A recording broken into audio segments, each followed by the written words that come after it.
What kind of programs does this school have? How are the test scores? How many kids do a classroom? Homes.com knows these are all things you ask when you're home shopping as a parent. That's why each listing on Homes.com includes extensive reports on local schools, including photos, parent reviews, test scores, student-teacher ratio, school rankings, and more. The information is from multiple trusted sources and curated by Homes.com's dedicated in-house research team. It's all so you can make the right decision for your family. Homes.com. We've done your homework. This episode is brought to you by Progressive Insurance. Whether you love true crime or comedy, celebrity interviews or news, you call the shots on what's in your podcast queue. And guess what? Now you can call them on your auto insurance too with the Name Your Price tool from Progressive. It works just the way it sounds. You tell Progressive how much you want to pay for car insurance, and they'll show you coverage options that fit your budget. Get your quote today at Progressive.com to join the over 28 million drivers who trust Progressive. Progressive Casualty Insurance Company and Affiliates. Price and coverage match limited by state law.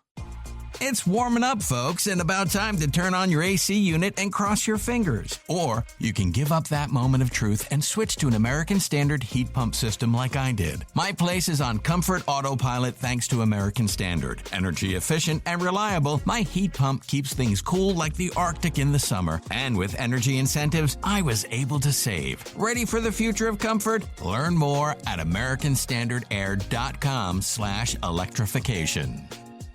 Preserve your precious wedding memories with Walmart Photo same-day canvas prints. 16 by 20-inch canvases are now on rollback for only $34.88, and you can choose from beautiful designs that best fit you. Order online at walmart.com/photo, in-store, or on the Walmart app. What's up? It's your boy, The Ted Smith from The Men's Room. And did you know I have a podcast? Well, I do. The Podcast. New episodes uploaded every Wednesday on the Odyssey app.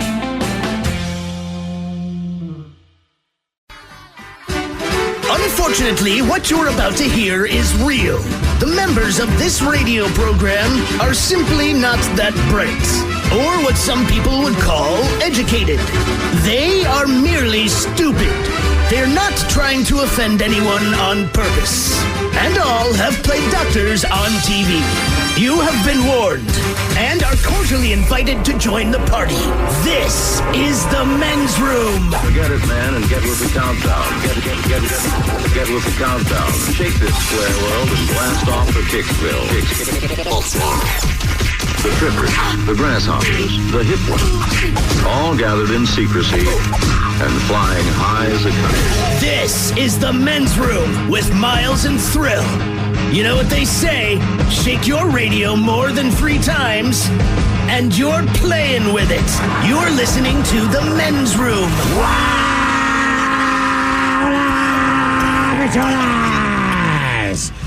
And away we go. Welcome to season 19, episode number 4115. Along with Steve the Thrill Hill, the Ted Smith, and my God, Montgomery. And you are the Men's Room. On tap today is the random question. Your guess is as good as mine. Categories: tourism and dogs. We will play Profile This, plus headlines, a Men's Room shot of the day, fun listener emails, and everyone's favorite, TV Time with Ted. Clack, clack. All right, here we go. Men attempting a robbery run over one of their own with a tank. Yeah. Meanwhile, a Colorado man survives a shooting, and his necklace is to thank. In Georgia, 2 front loaders do battle in the street. Florida man named Mr. Monopoly, the legal system he tries to beat. And in Milwaukee, 1-year-old goes to daycare and tests positive for cocaine. That is all coming on today's very special episode of The Men's Room. And now, here's the question. Hola, bitches. Good day to you and yours. All right, last week, our very own Mike Hawk brought us a story of a man who typed the alphabet in 25.6 seconds, breaking a world record. Now, you're probably thinking to yourself, well, you could type the alphabet faster than that, and yes, you could with your fingers. This guy did it with his nose. Is it impressive? Yes. Entirely pointless? Yes. But it's what he does. Now, oddly enough, he's not alone in what we call nose stuff. A different man broke a different record this weekend. Now, he, too, used his nose. In this case, he inflated... How many balloons do you think you could inflate in 3 minutes using just your nose? Oh, God. 22. 22, all right, not a bad guess. This guy, 28 balloons in 3 minutes. Now, why did he do it? Well, his balloon stunt earned him his 173rd concurrent Guinness World Record. And his goal is to have the Guinness record for most concurrent Guinness records. And in case you're wondering, the Guinness World Record for Guinness World Records is 180. Now, I don't know if this is a world record, but in one day in Fayetteville, North Carolina, not one, not two, not three, but 4 different men were arrested in separate incidents for indecent exposure. And all of them exposed themselves at stores. So TJ Maxx, Sam's Clubs, and coincidentally, BJ's were all treated to unsolicited penis. Maybe it's just a North Carolina thing. I don't know. Now, these are just some of the stories we've come across. Stories that left us with many questions. Questions we'd like to ask you in the form of our random question, and this is how it works. You call us, we'll ask you a question at complete random. And after you share your story, we will share with you the news story that inspired said question. To be a part of the big show, the random question, call 206-803-ROCK.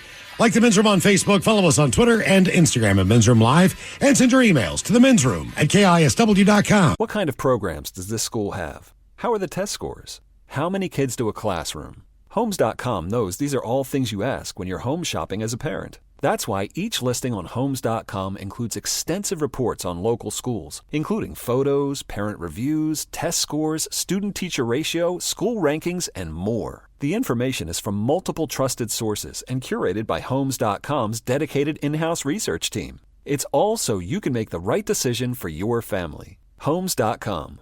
We've done your homework. With an American Standard heat pump system, the future of heating and cooling your home is already here. Bringing constant comfort to your home, American Standard heat pumps are energy efficient, reliable, and ready for tomorrow, today. Plus, making the upgrade from your traditional furnace or AC unit is easier than ever before with home energy offers, rebates, and tax credits. Learn more at americanstandardair.com/electrification. American Standard, built to a higher standard. This episode is brought to you by Progressive Insurance. Whether you love true crime or comedy, celebrity interviews or news, you call the shots on what's in your podcast queue. And guess what? Now you can call them on your auto insurance too, with the Name Your Price tool from Progressive. It works just the way it sounds. You tell Progressive how much you want to pay for car insurance, and they'll show you coverage options that fit your budget. Get your quote today at Progressive.com to join the over 28 million drivers who trust Progressive.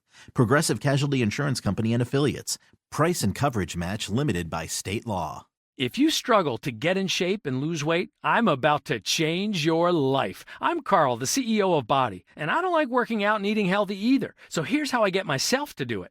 I make myself own the morning. And by the morning, I mean the first hour or so of every day. It's not family time. It's not for scrolling social media. It's for my results and for my health. And man, does it work. Every day, I get out of bed, drink a health shake, and then I go crush a workout on the Body app and just follow along day by day. Before most people are even out of bed, I'm done for the day. So here's my special introductory offer to you. If you go to Body.com to sign up, the next 5,000 new subscribers will get 72% off a full year of access to over 120 programs. Yeah, that's only 33 cents a day to start now and see how fast the pounds come off. And if they don't, you can get your money back, no questions asked. Just go to Body.com to save 72% and get life-changing results. That's BODI.com. The debauchery rolls on. You're listening to The Men's Room with Miles and Thrill. 99.9 KISW. Oh, but tell us, away we go. Welcome to Season 19, Episode number 4,115. What a large and in charge program we have for you today. Guaranteed future repeat on this Windy Monday. Repeat. Yes. Your guess is as good as mine what categories we have for you today. We have the best countries in the world for tourism. All right. So if you're thinking about traveling the world, a lot of people do. They looked at a bunch of factors: roads, hotels, attractions, how much everything costs. Basically, how well equipped is each country when it comes to handling tourists. All right. So we have the top 10 countries in the world. If you want to travel, these are the best places they say to go no matter where you're from. How you finance that, we don't know. Correct. Next on the list, from Ranker.com, people voted for the greatest dog characters of all time. Now, that would include everything from television to movies. If it is a dog, it is on the list in character form. Now, remember, again, this is a dog in character. So, Toto from The Wizard of Oz. Would that include McGruff? It would. Dog in character. All right. Who's your favorite dog of all time? Favorite dog character? Ooh. I'm torn between Snoopy, because he's just a cool badass, and Cujo. As far as comedy, I'd go Odie, maybe. Yeah. He's like the dog from Frasier, Eddie. Eddie was awesome. So if you did like the Academy Awards, you added the comedy category there, Miles. But, best actor in a comedic role. Man, I feel like Scooby-Doo's always got to show up on there. Eddie not on the list, by the way. Oh, that's a crime. Really? Yes. But there are 20 of these dogs. If you can name any of 10, we're going to give you the category. So it's a pretty broad category when you think about it is, but I feel dogs. like certain dogs are just. It's like Stairway to Heaven's going to be your number one rock song all time, right? I feel like something like Lassie. Right. Old Yeller. Have you watched Lassie? Lassie, not on the list. Good. Wow. Because it wasn't really enjoyable. No. You know? Old Yeller, not on the list. Rin Tin Tin better be on there. Rin Tin Tin, not on the list. Clifford. Rin Tin Tin was a war hero. He was, but he's not one of the 20 greatest dog characters. Benji. Yeah, people voted on Balto. him. Like, come on, Benji, gang. not on the list. My God. You know, my dog was a stunt double for Benji. BS. I believe it, though. Kind of look the same. So the greatest dog characters of all times and the best places for tourism. Those are your categories coming up with your guess is as good as mine. And thank you guys for continuing to email us the locations where you find the Black Raven IPA, the Men's Room Black Raven IPA. Great beer. A number of you have tried it. Thank you for the pictures you're sending the Men's Room at KISW.com. We continue to update the list of locations, and we have more coming in from over the weekend. Good news, Mike. As a lot of more you get a chance locations to try that bad boy. Yes, the Men's Room IPA from Black Raven Brewing. It's people love the beer, selling incredibly well. We thank you if you picked up a 6-pack, and hopefully you enjoyed it as much as the emails we've got. I don't think no kidding, there are people out there who do not enjoy IPAs, who gave it a try and said, hey man, you know what? This is a delicious beer, and we love it. I don't think we've had one email where someone says, guys, I'm going to have to pass on this beer. You guys have done great stuff. No emails, but Ted, you saw, what was it, a text or a tweet? We got some tweets. Some people just don't like it. Which is okay. Said we ruined it. So what I would say, okay, well, don't drink it. I mean, if you don't like it, don't drink it. Like, I don't eat broccoli because I don't like it. I have solved my own problem. You see how that goes? Yeah. Fairly simple thing. But some updated list coming up with the Men's Room IPA on the way as well. And today is the day that we do our random question. 206-803-ROCK. Random. Hello, Alex. Welcome to the Men's Room. Hola, you old wrinkled bitches. Hola. Alex, welcome to the program. The random question. Alrighty. Okay, let's see here. Technically, Mike, my testicles have been wrinkly since childhood. Like, that is the first, I would say, on any man, that is the first part of your body, the wrinkle. Does anyone on earth have a smooth scrotum? Is that even possible? Yes, you can get it ironed. Probably not. There is. You can get it ironed. Some kind of weird surgery thing. That is. I think that would throw people off. Okay, Alex, let's go with this question here. What phenomena do you believe to be true? Maybe it's something that's never been proven before. Let's say Loch Ness Monster, Bigfoot. What's going on at the Bermuda Triangle? The abominable snowman. Any of these things. Maybe it's a megalodon shark that's still alive. Is there anything where you go, you know what? Of all those things, I think that has the best chance of being probable. Ghosts, actually, because I've had a few experiences myself. What were your few experiences with ghosts? The first one that comes to mind is that back at the old house that I lived at in Gilroy, California, we had this printer in my bedroom that was not connected to anything. It wasn't plugged in. It was pretty much brand new out of the box, and I was in there as a young kid playing with my Legos, and it turned on. And it said, boo, you need yellow toner for no reason. Boo, only $85. Scary. Even though you're really printing in black and white, you need magenta. Give me your savings account, yellow toner. But yeah, it turned on for no reason, and I was just looking at this thing for like what seemed like several minutes, but it was probably only about like 10, 20 seconds, and it turned right back off. And it did that periodically for several months after that. Did you bring this up to your parents? Like, hey, we have a haunted printer? The ghost of Hewitt Packard. No, but I'm assuming if it was going to be haunted by anything, around that time that it happened, my grandfather on my dad's side had recently passed. Now, I can't really prove that because I really think you can definitively prove ghosts at the moment. But if you could, they would have done it, yeah. right? Mm-hmm. I mean, that's one of those things. I'm not saying it's not true, but if you could definitively do it, you'd be like, hey, it goes.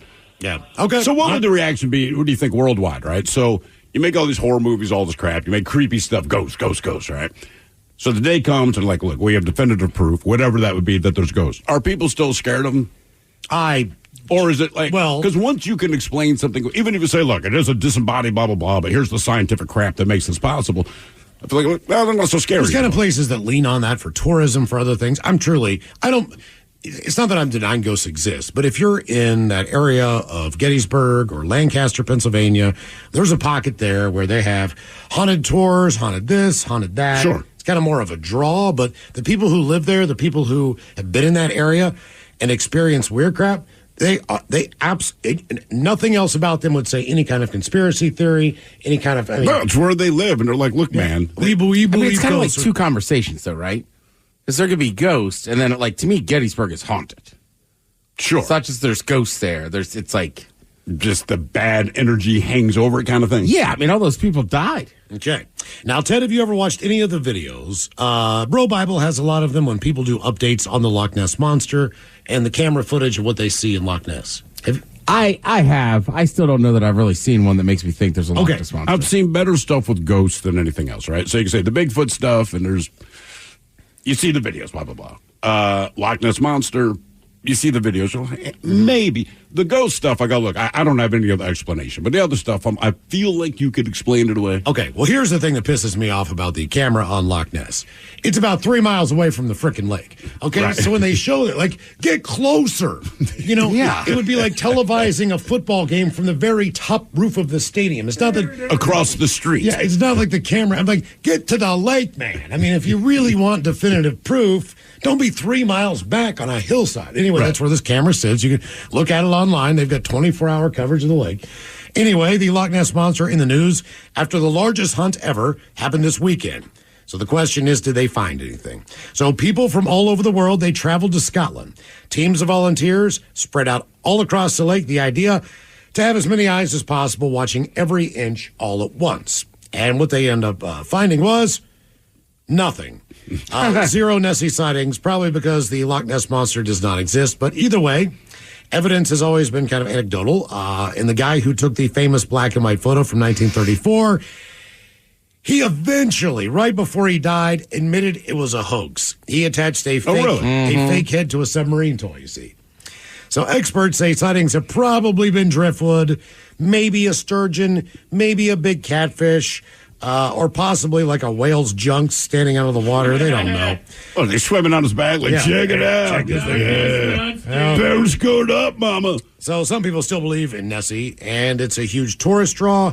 No one in Scotland is complaining, and the legend persists. No, they're making money off of it. A 53-year-old woman from Florida was there for the hunt this weekend, and she said, quote, it doesn't matter that we didn't see anything. That just keeps the mystery alive. Well, yeah. I enjoy kind of buying into the Nessie mystery. It's all very fun. Yeah. There's no doubt about that, but... I just think the most practical thing is a deep-sea creature. And I know that the Loch Ness is one of the deepest lakes, freshwater lakes in the world. Because you keep saying a deep-sea creature, and it's like, look, there's no way you're wrong. They got the deeper you go. Every time they go deeper, they're like, we're surprised to see blank. But usually, either it is some kind of crab, some kind of shrimp, or some kind of weird-ass octopus. Generally, like, the deeper they go. But they haven't found anything, like, massive where you're like, that's Godzilla. You know what I mean? Yeah, I mean, I've also seen a show where it was like... because there's a way it connects out from like a river or something to an ocean. Okay. And they think it might be almost like it could have been something like an old dinosaur that just kind of got stuck in there and survived. Yep. Or had offspring. All right. I mean, I would think offspring. I don't know. But is it more fun to have the mystery, or would it be awesome if they like said, oh my God, here's a clear as day picture. Here's the Loch Ness Monster. Because this is what I'm convinced of, right? You call it the Loch Ness Monster. it's intriguing. Whether you believe it or not, it's still interesting. Brings a smile to your face, right? So now, I don't know, this thing dies, washes ashore, they tag it, they do all this experiment. Well, then they give it a name, and once you give it a name, it's not interesting anymore. You know what I mean? If they say, oh, well, this is the Gonglia Dongong. They go, well... How about Bigfoot? But, right, if they found a Bigfoot, right? You do all the stuff, and this is actual Bigfoot, you go, okay. And then they call it some kind of ape or something. And it sucks all the fun. I think mine is underwater, sea creature, UFO second. UFO. Hey, man, I saw a UFO, so I have no doubt about that one. At least not in my mind. My son's funny. He makes fun of me for it. Really, Dad, did you see a UFO? I said, look, man, it's not a brag point. It's not like anything good has happened for me because I bring this up and admit it. But I'm like, yes, I did. Mm-hmm. How long did you see it? About an hour and a half, and the thing chased us off of a beach. Were you drunk? No. Were you high? No. Did other people see it? Yes. He's asking the right questions. He's asking absolutely the right questions, but he always has a smirk. And I'm like, look, man, it's one of those deals where I don't know what to tell you. Right? Because you guys are running to the room when you're real little, like, there's a ghost in my room. Maybe there was. I never got up to look. What about the family in Nevada that said that they saw, or Nevada that said that they saw aliens in their backyard? And the cops were so spooked because they saw a flying object headed in that direction. Yeah, they didn't want to be there. They didn't want to be there, and they already knew of the reports, and then they had their own eyes on it and saw it and followed it. And then the 911 call came in as they were on their way that said, you guys aren't going to believe this. We're not crazy. There are aliens in our backyard. And they're 9 feet tall. And they're walking around. And the cops are like, oh, God. We don't want to be here. When you see their Axios body cams, they are not happy to be there. Not at all. They're like, this is weirder than hell. But to me, that's like being part of the fire department, right? You know, I have trained to put out fires. I got to wear all this heavy crap. We run to the top of Columbia Tower to raise money, all this stuff. But I want to fight fires. So I'm a firefighter, and 9 out of 10 calls we get is because Billy got his big-ass head stuck in the picket fence, or there's a cat with its head stuck in the jar. Mm-hmm. So I feel like if I'm a cop, like, I'm here to fight crap. Like, what do you want me to do if there's a 9-foot alien in your backyard? I mean, honestly, God, who do you call? If I'm a cop, like, hey, man, I got news for you. We've never trained for this. I'm not going to shoot it. Right? You know what I mean? I'm not going to arrest it. What do you want me to do? I want anybody to show up. Hello, Daniel. Welcome to the men's room. Liquor and whores. Liquor and whores. Daniel, welcome to the program. Captain Crunch had something to do with that Loch Ness. I'll bet you it was one of his escapades. You never know. You never know. Very possible. All right, Daniel, let's see here. I got one for you. Based on where you live now or where you've lived before, what is the typical or unusual crime in your area? What is the typical or unusual crime where you live or have lived before? Oh, goodness. I'd have to say probably domestic abuse. Really? That's the big one. Yeah. All right. I hear a lot of that in the last 2 places that I've lived currently and then the time before. Okay. So, yep. Where have you lived? Well, currently Mount Vernon, but before that was Tomato Island, Stanwood area. Right. How about anything like, I don't know, catalytic converters or smash and grabs? Or right. The smash. That would be more down in Marysville. We had our catalytic converter cut out of our vehicle from work. Yeah, okay, that seems all the rage now. Miles, where you are, I'd have to think smash and grab. I mean, there's all kinds of crap, drunken disorderly and stuff, but smash and grab with all the pot shops. There's one that keeps getting driven into, but I believe that's every. That's what I mean. Every neighborhood in the Seattle area has had that happen with regularity. Because there's cash. If it's there, they're going to try. If they can steal the Kia, drive it through the front or the Hyundai, they're going to do it. And that's just. I'm trying to think. And they've got another stolen one on the side, so they can jump in and take. And I know a couple of places had their windows busted in by trash cans or kegs. People trying to steal liquor from bars. Yeah. Our local watering hole that apparently. I didn't notice this, but I'm outside smoking, and then there's wood in front of one of the windows. I'm like, what the hell happened? Somebody broke in, and I won't say this is the second time these guys were broken in like the period of a month, but they cut the bolt off of a back door to steal a keg, and then smashed through the window, stole as much liquor as they could, and then dialed out of there. And my wife's like, well, you can see the liquor through the window, but it's a bar. I've been a 19-year-old. Whether you can see it or not, they know the liquor's in there. I've been a 19-year-old kid with a keg. The hardest part is finding a tap. That's my question. Where did you go get the tap? Did you rent it for $45, $50 from a distributor? Years ago, we stole the tap when we were like 21, 22 years old. And basically, with that tap, you got invited to every party. Yeah, that was the whole thing. Yep. Reason we asked, what is the unusual crime where you live? 4 men have been charged with indecent exposure following incidents reported near a school, at TJ Maxx's, BJ's, Sam's Clubs, and other locations in Fayetteville, North Carolina. Justin Chaplin, 27, charged with 5 counts of indecent exposure for incidents at a TJ Maxx. Again, 5 counts of indecent exposure. Come on, man. He received a $75,000 secure bond. He's still in jail. Surveillance video caught him in his white Ford Focus and led to his arrest eventually. Rodney Valoy, 35, 1 count of indecent exposure for an incident at BJ's after a report was made about a man committing lewd acts at the business. He misunderstood the name. Malik Tuff, charged with 1 count of indecent exposure after an incident reported at Sam's Club. And Anthony Munoz faces a felony indecent exposure charge for an incident in downtown Fayetteville within yards of a school. So apparently, if you're going to do something indecent, head on down to Fayetteville, North Carolina. That is weird. I'll stick with the catalytic converter theft. More of the random question coming up. 206-803-ROCK. This is the story of the one. As a maintenance engineer, he hears things differently. To the untrained ear, everything on his shop floor might sound fine, but he can hear gears grinding or a belt slipping. So he steps in to fix the problem at hand before it gets out of hand. And he knows Grainger's got the right product he needs to get the job done, which is music to his ears. Call, click Grainger.com, or just stop by. Grainger, for the ones who get it done.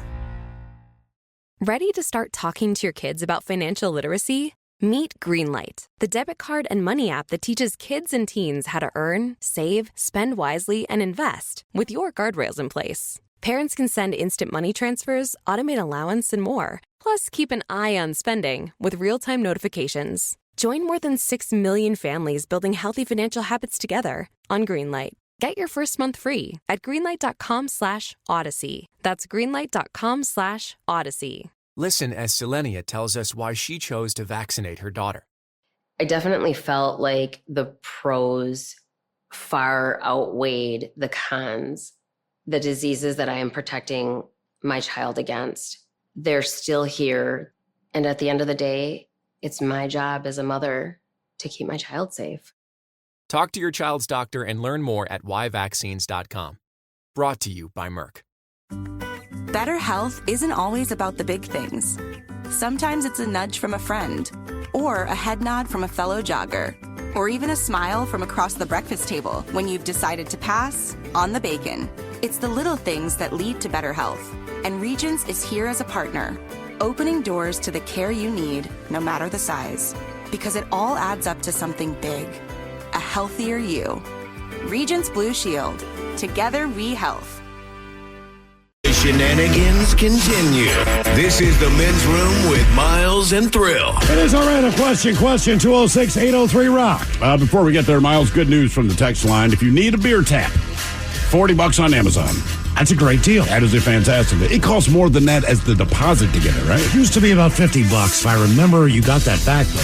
There was a rental fee of maybe $15, but the deposit was bigger than almost the price of the rental. You got it right. You rent the keg, you put a deposit on that, then you got to put a deposit on the tap, and when you bring them back, we give you the cash back. Mm-hmm. Because they knew it's about a 75% chance that you're actually going to tap. But you barely had enough money to scrape up for the keg. That was the problem. But that's the parties that you charge people. Like, when's the last time you invited people to your house and told them that just for showing up, they got to hand you $5 at the door? No one minded. No, I mean, for whatever reason, back in the day, everyone's like, yeah, I'll pitch in. Yeah, for sure. Not a big deal. I couldn't dream of that. The dumbest one I saw was a woman brought a half-empty keg back. All right. It's a liquor store I worked at. She goes, can you fill it up? Like, what? She was like, can you fill it? You can fill it up in the back, right? And I'm like, no, we're not a brewery. It's right. It's a keg of beer. We just sell them. She wasn't the brightest, was she? No. She seemed shocked, though. I was like, all right, I was like, I don't have to take this. You can take it home and put it on ice again if you want to finish it. No, it's okay. I just assumed you guys had a big vat back there. I was like, all right. We also aren't Budweiser. We're a liquor store. Do you see the Clydesdales? No? Okay. Mm-hmm. Hello, Cheyenne. Welcome to the Men's Room. Hola, gentlemen. Hola. Cheyenne, welcome to the program. Random question. All right, let's see here. Do you drink a soda, Cheyenne? I do indeed. All right. What would you say are your top 3 favorite soft drinks? top 3. Are we counting energy drinks? Sure. Yeah, why not? Okay. I would have to go probably Baja Blast. Let's see, Diet Dr. Pepper, believe it or not. Baja Blast is Mountain Dew, right? Yeah, the kind that you normally only get at Taco Bell, yeah. Okay. And then Diet Dr. Pepper, and probably going with Red Bull. Oh, all right. Wow. Okay. You and I would never swap drinks. Real quick, because Miles, you're a big Diet Dr. Pepper fan, too. I am. I think that's the Can you best taste the Dr. difference, Pepper. or are you just drinking it because it's, sugar-free or whatever? I just get used to the taste of something. All and right. that was always, in my mind, before the Zeros of the world came out. Yeah. No calories, but tasted more like the original product. That was the one that I thought, other than Diet A&W root beer, those two seem to be the closest to the original. So I don't know. All right, Mike, what are your top 3? My top 3? Dr. Pepper's got to be number 1. Good Lord. It would probably be any of the clear ones, and I do not care which one. I'd probably Sprite, probably 7-Up, that stick kind with Sprite, but 7-Up, Sierra Mist, the lemon lime They sodas. still make Sierra Mist. You know what? They might have discontinued that one. I have not. Now that you brought it up, I have not seen that in a store. I mean, when I was a kid, that was always my choice. Like, I loved Sprite, and I wanted 7-Up if they had it, and then Sierra Mist was the odd third if I went to some rando restaurant, and then I would probably go Barks Root Beer after that. Really? Yeah. We're not swapping drinks either. Okay, Ted? Sprite's number 1. All right. Easy. Just Head and Shoulders. And then I don't drink a ton of them, but it would probably be maybe like a root or maybe a ginger ale. And then. Really? Yeah. And then probably an orange soda. Okay. I am starting with Ted's third. I am taking the orange soda. Preferably Fanta. Deep down, it doesn't matter. Every once in a while, I'll grab a crush and be like, oh, that's so good. So Fanta, probably Sprite. Man, the third one, I guess just Coke, man. I really, you know what? Because you guys were talking, I agree. You guys were talking like Berry Blast and all this. I really have not experienced the full realm of the soft drink world. I don't. I typically drink Diet Coke, but when I do drink a regular Coke, I'm like, oh man, this is awesome. So I think Coke is number 1. All right. I think I go tried and true. Basic bitch. Ginger ale's got to be in the top 3. Really? The older I get, the more ginger ale. I have ginger ale in my refrigerator constantly, just a little Like, tiny can. I have a grape soda that's been sitting in my refrigerator for I bet a month. And that's but the if thing. there's ginger ale, I'll go home and drink it. Every time I have a grape soda, I say, man, that's great. I wonder why I don't drink that more often. Orange soda's the same way. I know you don't like Mountain Dew. But whenever I have a Mountain Dew, I'm like, oh man, I don't have them often, but when I do have them, it reminds me of the fact why I probably shouldn't drink them as much as I used to. Yeah, Mountain Dew. My wife loves Mountain Dew. But I love them. And I took a swig over the weekend, and it's probably the first sip of Mountain Dew I've had in 15 years. And I'm like, man, I still just do not like this. Is there anybody else in the ginger ale game other than really Canada Dry? Like Seagram's? Schweppes? Seagram's, yep. Schweppes. There's a few of them out there. Somebody here says Mr. Pibb. Yeah. Which I don't even know was that the one that used to be in the pink Dr. can? Pepper. Yeah, it's a Dr. Pepper knockoff. All right. Now it's let's see. Pibb Extra. Let's see. Sierra Mist did get discontinued. Okay. But now there's that Starry, too. Yeah. All right. Razorbass, what are your top 3 favorite soft drinks? It's long been accepted. Pepsi, Coke, that's the main rival in the soda biz. But that truth has just been overturned. The Coca-Cola Wars are now a 3-horse race, according to the Wall Street Journal, which reports that sales of regular Dr. Pepper now equal regular Pepsi, the latter of which has pretty much held steady at the number 2 cola spot for years.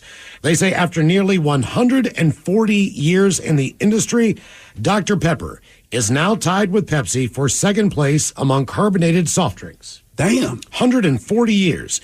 The overall Pepsi brand, which includes Diet Pepsi and Pepsi Zero Sugar, is still hanging on to the number 2 spot over the overall Dr. Pepper brand, according to the Journal.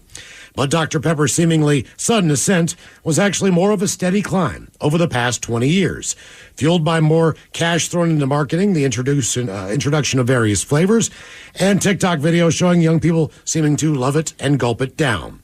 In reality, though, they say, soda race always has been a 1-horse race, with Coke sharing about 20% of the market. However, Pepsi, Dr. Pepper, and Sprite hovered about 8%, so they all do very well. But yes, Dr. Pepper has climbed up into the top 3 to tie at 2. I mean, I will say, I listed my top 3. If I had one soda that you could only have, it'd be a regular Coca-Cola from McDonald's. Yeah, somehow it's a little different. People are checking in on this. First of all, if you do like Sierra Mist, good news, Mike. It still exists, but it has been rebranded, and its name is now Starry. Yeah. And a lot of the people on here are saying that this is because some chick on Instagram or something like that bought the rights to, quote, Sierra Mist. Think about the name. Think about what she probably does. Perfect porn name kind of thing. So they rebranded it, and now it is called Starry. Right. They're putting in a huge effort during the NBA playoffs. Yeah. Because, I mean, NBA and Sprite have been together forever, man. Synonymous. So Starry bought some other NBAers and were like, all right, let's try to get people to drink ours. When did that I've never even heard of Starry. Ever. I remember seeing they put out a big ad campaign because Sierra Mist is Pepsi, right? Correct. So that they got the money that they can put all the ads out there, and just a bunch of randoms, a lot on social media, YouTube and whatnot, just kind of came out of left field. Like all of a sudden, hey, come try Starry. All right. Other than like Jones Soda here in Seattle, is there anything that Coke or Pepsi does not own? I mean, you can walk like Taco Bell, right? And if they sign with Coke, it's still every soda you could imagine. I don't think so. I thought maybe like RC Cola, they might have an independent. I thought Dr. Pepper was on its own. That's where I'm at. Are they on their own? I think so. I think so. Because they can appear both on Pepsi handles and on Coke handles, depending on who. Like if a Taco Bell does Pepsi products, all right, Dr. Pepper will be on there. If McDonald's does Coke products, it will be on that one. So I don't know. I think they can. Seems to me they can go just about anywhere. Okay. All right. So Dr. Pepper. Strangely, it says Dr. Pepper is only owned by Coca-Cola and its European and South Korean markets. Everywhere else that it's sold, it's managed by the Keurig Dr. Pepper Company. So Keurig, your coffee people, are the people behind Dr. Pepper in the States. But if you go to Europe, Coca-Cola owns Dr. Pepper. Random. I know more about Dr. Pepper than I ever thought I would. Hello, Colton. Welcome to the men's room. Hola. Colton, welcome to the program. And the random question. All right, let's go this one. Colton, what basic skill do you know? Maybe it's not the most impressive thing in the world, but it's a basic skill and you're actually pretty good at it. A basic skill. Might not be the most common thing, but you're okay. I mean, I guess I'm decent at fishing. Like, it's not the hardest thing in the world to teach someone how to do, but I know what I'm doing. Okay. As far as the fish that are available in the area, what the right way to fish is, whether it's top or bottom, the lure you're using, all those different things. Is that? Can you skin it and gut it after you catch it? Yeah. Okay. See, that is a basic skill. Not everybody can. I think everyone can. Not everyone knows how to. Are you handy at all around the house? If there's a DIY project, do you trust yourself to get it done? It depends on what it is. Like, if it's electrical, no, not at all. How about plumbing? More than electrical by a long shot. Really? See, I think both of those are something that require professional help. I hire professionals. I would normally agree, yeah. I mean, look, I won't do electrical because I will kill myself. Plumbing, I will just ruin my home. So either way, I will call someone to come out and deal with that. Okay. Well, they asked a bunch of people, hey, what underrated skills or basic skills do you think everyone should learn how to do? All right. So they basically put together a list and said, look, they're underrated, but most people should learn them. And there's a good reason why. So here are a few on the list. And this one is something that we deal with on a daily basis in the men's room. How to quickly tell an interesting story. Mm-hmm. Yes. That's the basic skill, once again, how to cut to the quick and tell somewhat of an interesting story. I mean, there's two ways to do it, right? You can either do the build-up, in which case you need to be very good at storytelling so that the end pays off, or treat it like a headline. I always say this to my wife. Start with the headline, like, plane hits tower. Then the byline, two planes slammed into the World Trade. Yep. Then go to the first paragraph, because when you go through a news article, the further down you get, the less interesting the actual. So I'm like, look, if it's that kind of story, just tell me what I need to know. Now, if you have an actual story where you want to hit me with a punchline, start maybe 3 paragraphs down and work your way up. How to safely operate a firearm. Now, I knew 22. I can shoot a 22. Well, congrats. Yeah. Well, but that's it. I mean, from 30-06. I shot a few times back in the day, but at the time when we had that gun, I was 12 or 13 years old, and the kick on that gun was a lot for your shoulder. Yes, it is. So I never really honed my skills shooting that. I only shot it once or twice. I just wasn't strong enough to make it not hurt so bad. Sure. I think, oddly enough, when we lived in the woods, because everybody had guns, rifles, you name it, and it was just leaning, against the car in the garage. It's only get gun safes and all this, but it was so prevalent, and everybody there hunted, that gun safety was beaten into your freaking head. You go to your buddy's house, and his dad would be like, no, we're going shooting.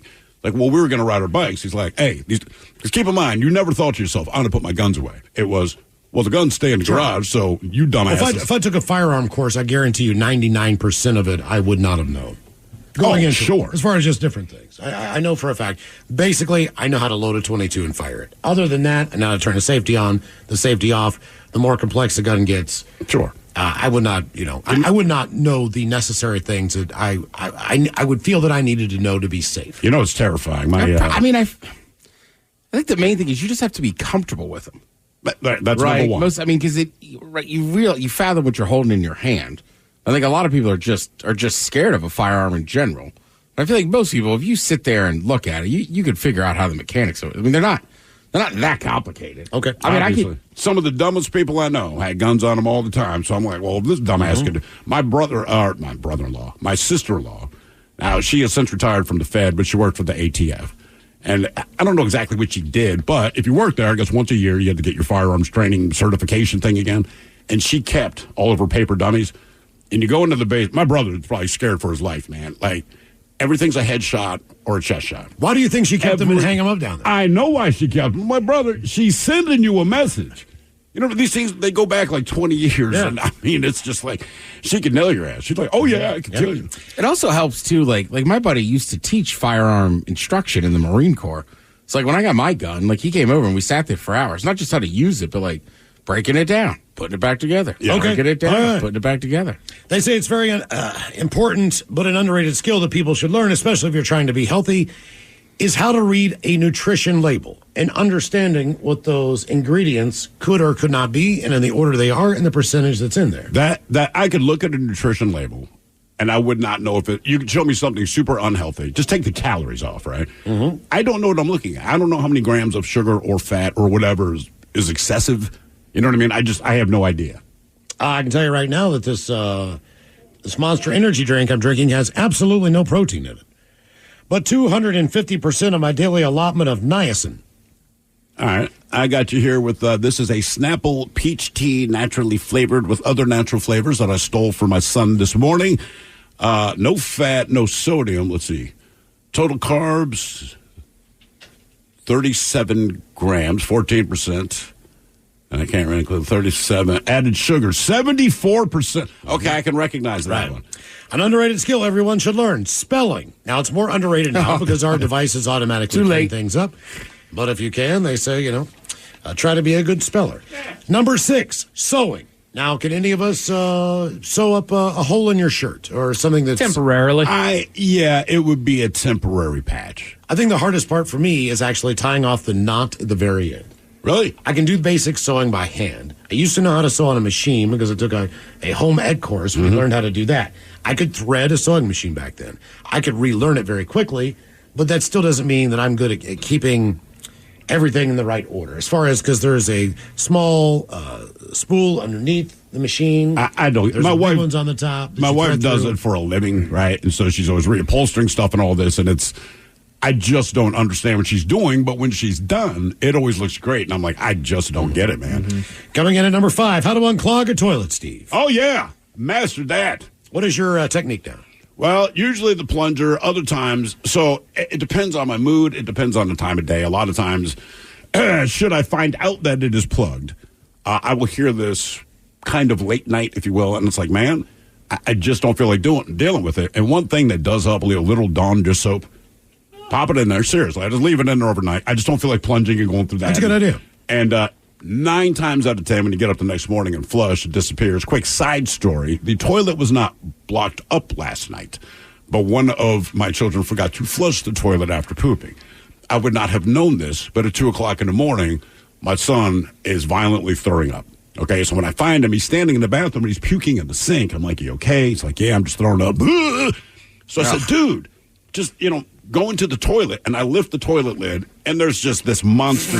I'm like, Jesus Christ. Like, no, stay at the sink, man. This will make you puke more. Mm-hmm. It just, so this morning, talking to both of the children, it is very important that you flush the toilet because your dad does not like lifting a toilet lid and finding a turd that has been there for hours. What was the response? Okay.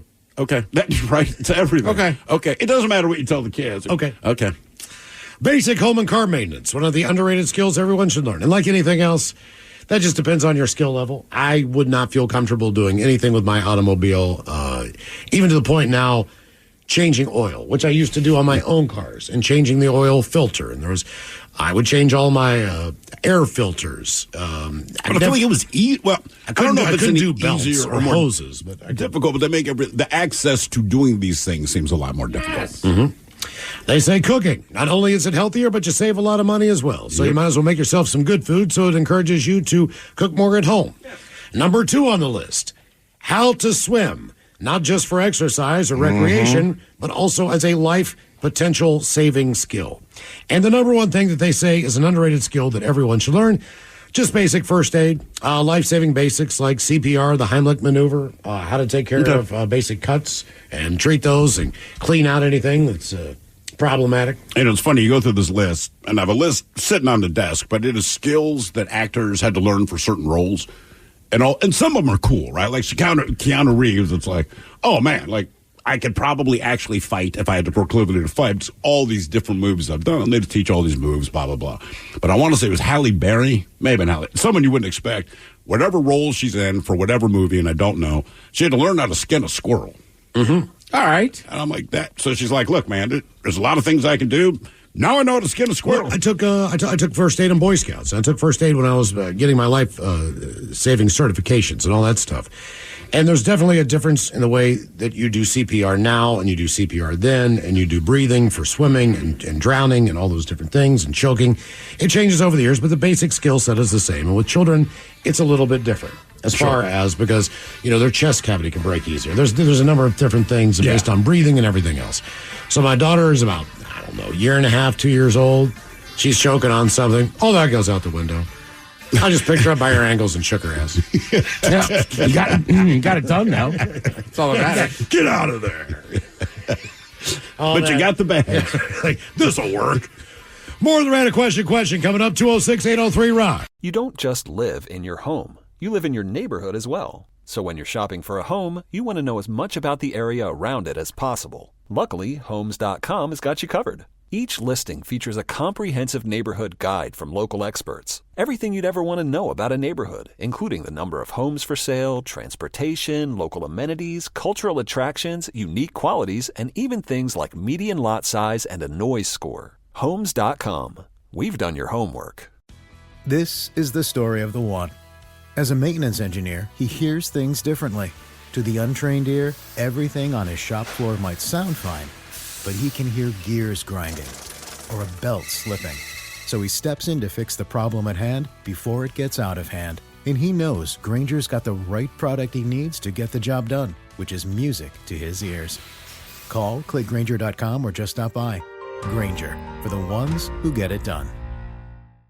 This episode is brought to you by Progressive Insurance. Whether you love true crime or comedy, celebrity interviews or news, you call the shots on what's in your podcast queue. And guess what? Now you can call them on your auto insurance too with the Name Your Price tool from Progressive. It works just the way it sounds. You tell Progressive how much you want to pay for car insurance, and they'll show you coverage options that fit your budget.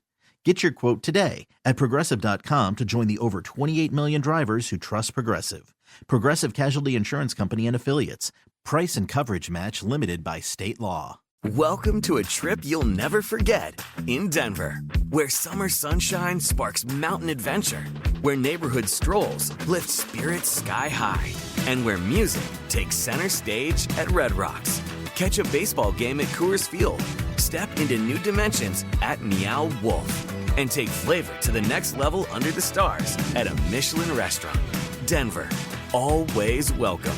Plan your trip at visitdenver.com/summer. What kind of programs does this school have? How are the test scores? How many kids do a classroom? Homes.com knows these are all things you ask when you're home shopping as a parent. That's why each listing on Homes.com includes extensive reports on local schools, including photos, parent reviews, test scores, student-teacher ratio, school rankings, and more. The information is from multiple trusted sources and curated by Homes.com's dedicated in-house research team. It's all so you can make the right decision for your family. Homes.com. We've done your homework. This episode is brought to you by Progressive Insurance. Whether you love true crime or comedy, celebrity interviews or news, you call the shots on what's in your podcast queue. And guess what? Now you can call them on your auto insurance too with the Name Your Price tool from Progressive. It works just the way it sounds. You tell Progressive how much you want to pay for car insurance, and they'll show you coverage options that fit your budget. Get your quote today at Progressive.com to join the over 28 million drivers who trust Progressive. Progressive Casualty Insurance Company and Affiliates. Price and coverage match limited by state law. This episode is brought to you by Progressive Insurance. Whether you love true crime or comedy, celebrity interviews or news, you call the shots on what's in your podcast queue. And guess what? Now you can call them on your auto insurance too with the Name Your Price tool from Progressive. It works just the way it sounds. You tell Progressive how much you want to pay for car insurance, and they'll show you coverage options that fit your budget. Get your quote today at Progressive.com to join the over 28 million drivers who trust Progressive. Progressive Casualty Insurance Company and Affiliates. Price and coverage match limited by state law. Preserve your precious wedding memories with Walmart Photo same-day canvas prints. 16 by 20-inch canvases are now on rollback for only $34.88, and you can choose from beautiful designs that best fit you. Order online at walmart.com/photo, in-store, or on the Walmart app. What's up? It's your boy, The Ted Smith from The Men's Room. And did you know I have a podcast? Well, I do. The Podcast. New episodes uploaded every Wednesday on the Odyssey app. 99.9 KISW. We return to the men's room with Miles and Thrill. Random question, 206-803-ROCK. Hello, random, Taylor. Welcome to the men's room. Hey, hola, boys. Hola. Taylor, welcome to the program. Random question. Let's see here. All right, let's go with this one. Taylor, what is the dumbest way that you have hurt yourself? Dumbest way you've hurt yourself? When I tore my ACL, I was, so my mom was out of town, and she's got a really cool house out in Maple Valley. And she bought my brother, like, everything he ever wanted. Trampoline, treehouse, all that. Well, she was out of town. I had to watch the dog. And so I was like, hey, would you mind if me and some friends watch the fights over at your place? She's like, sure, just clean up. I'm like, all right, that's fine. Well, my roommate at the time, who was one of my best buds, his sister was, like, really hot. And we did the horizontal shuffle, if you will, a couple times. And so I was like, hey, you should invite your sister. And he's like, all right, yeah, that's fine. Knowing that he didn't know. Wow. Well, he invites her. She shows up. All my other friends show up. Well, my buddy Joe, who used to play hockey, he's stupid attractive. Like, I'm a straight man, but, like, I would have no problem kissing. He's a good-looking dude. He used to play hockey in Alaska. Like, you're not beating Joe. And he's a nice guy. Well, it's me, Joe, and her on the trampoline. And Joe's like, oh, look at this, double backflip. And I'm like, oh, look at this, double front. Like, I'm trying to, like, one-up him. And it kind of feels like a competition at this point. No, it was. It was a competition. Yeah. We know this. The best trampolinist wins. So I'm like, all right, I'm going to do a barrel roll. So I jump and I basically turn my body sideways. Well, as I'm jumping, I feel and everyone hears this like this snap. Well, that was my ACL. And I do the full rotation, but I still have to land. And when I land, because my ACL isn't attached, the bones smashed together, which caused like bone bleeding. was like, "Hey, man, are you okay?" I'm like, "Yeah, no, I'm super cool." And she's like, "Here, let me help you." Which, I mean, so technically it kind of helped. But yeah, I knew something was wrong, but jumping on a trampoline at 32 years old, not the way to go. Don't do it. No. Don't do it, man. We got our kids a trampoline, I don't know, 4 or 5 years ago, I guess. It's kind of on its last legs now. I plan on getting rid of it. But like anything, I'm like, oh, man, I haven't been on a trampoline in a while. And they loved it. So they're begging me to get on. I did my first bounce, and as soon as I bounced, I didn't hurt myself, but I'm like, I don't want to do this anymore. Like, I just knew.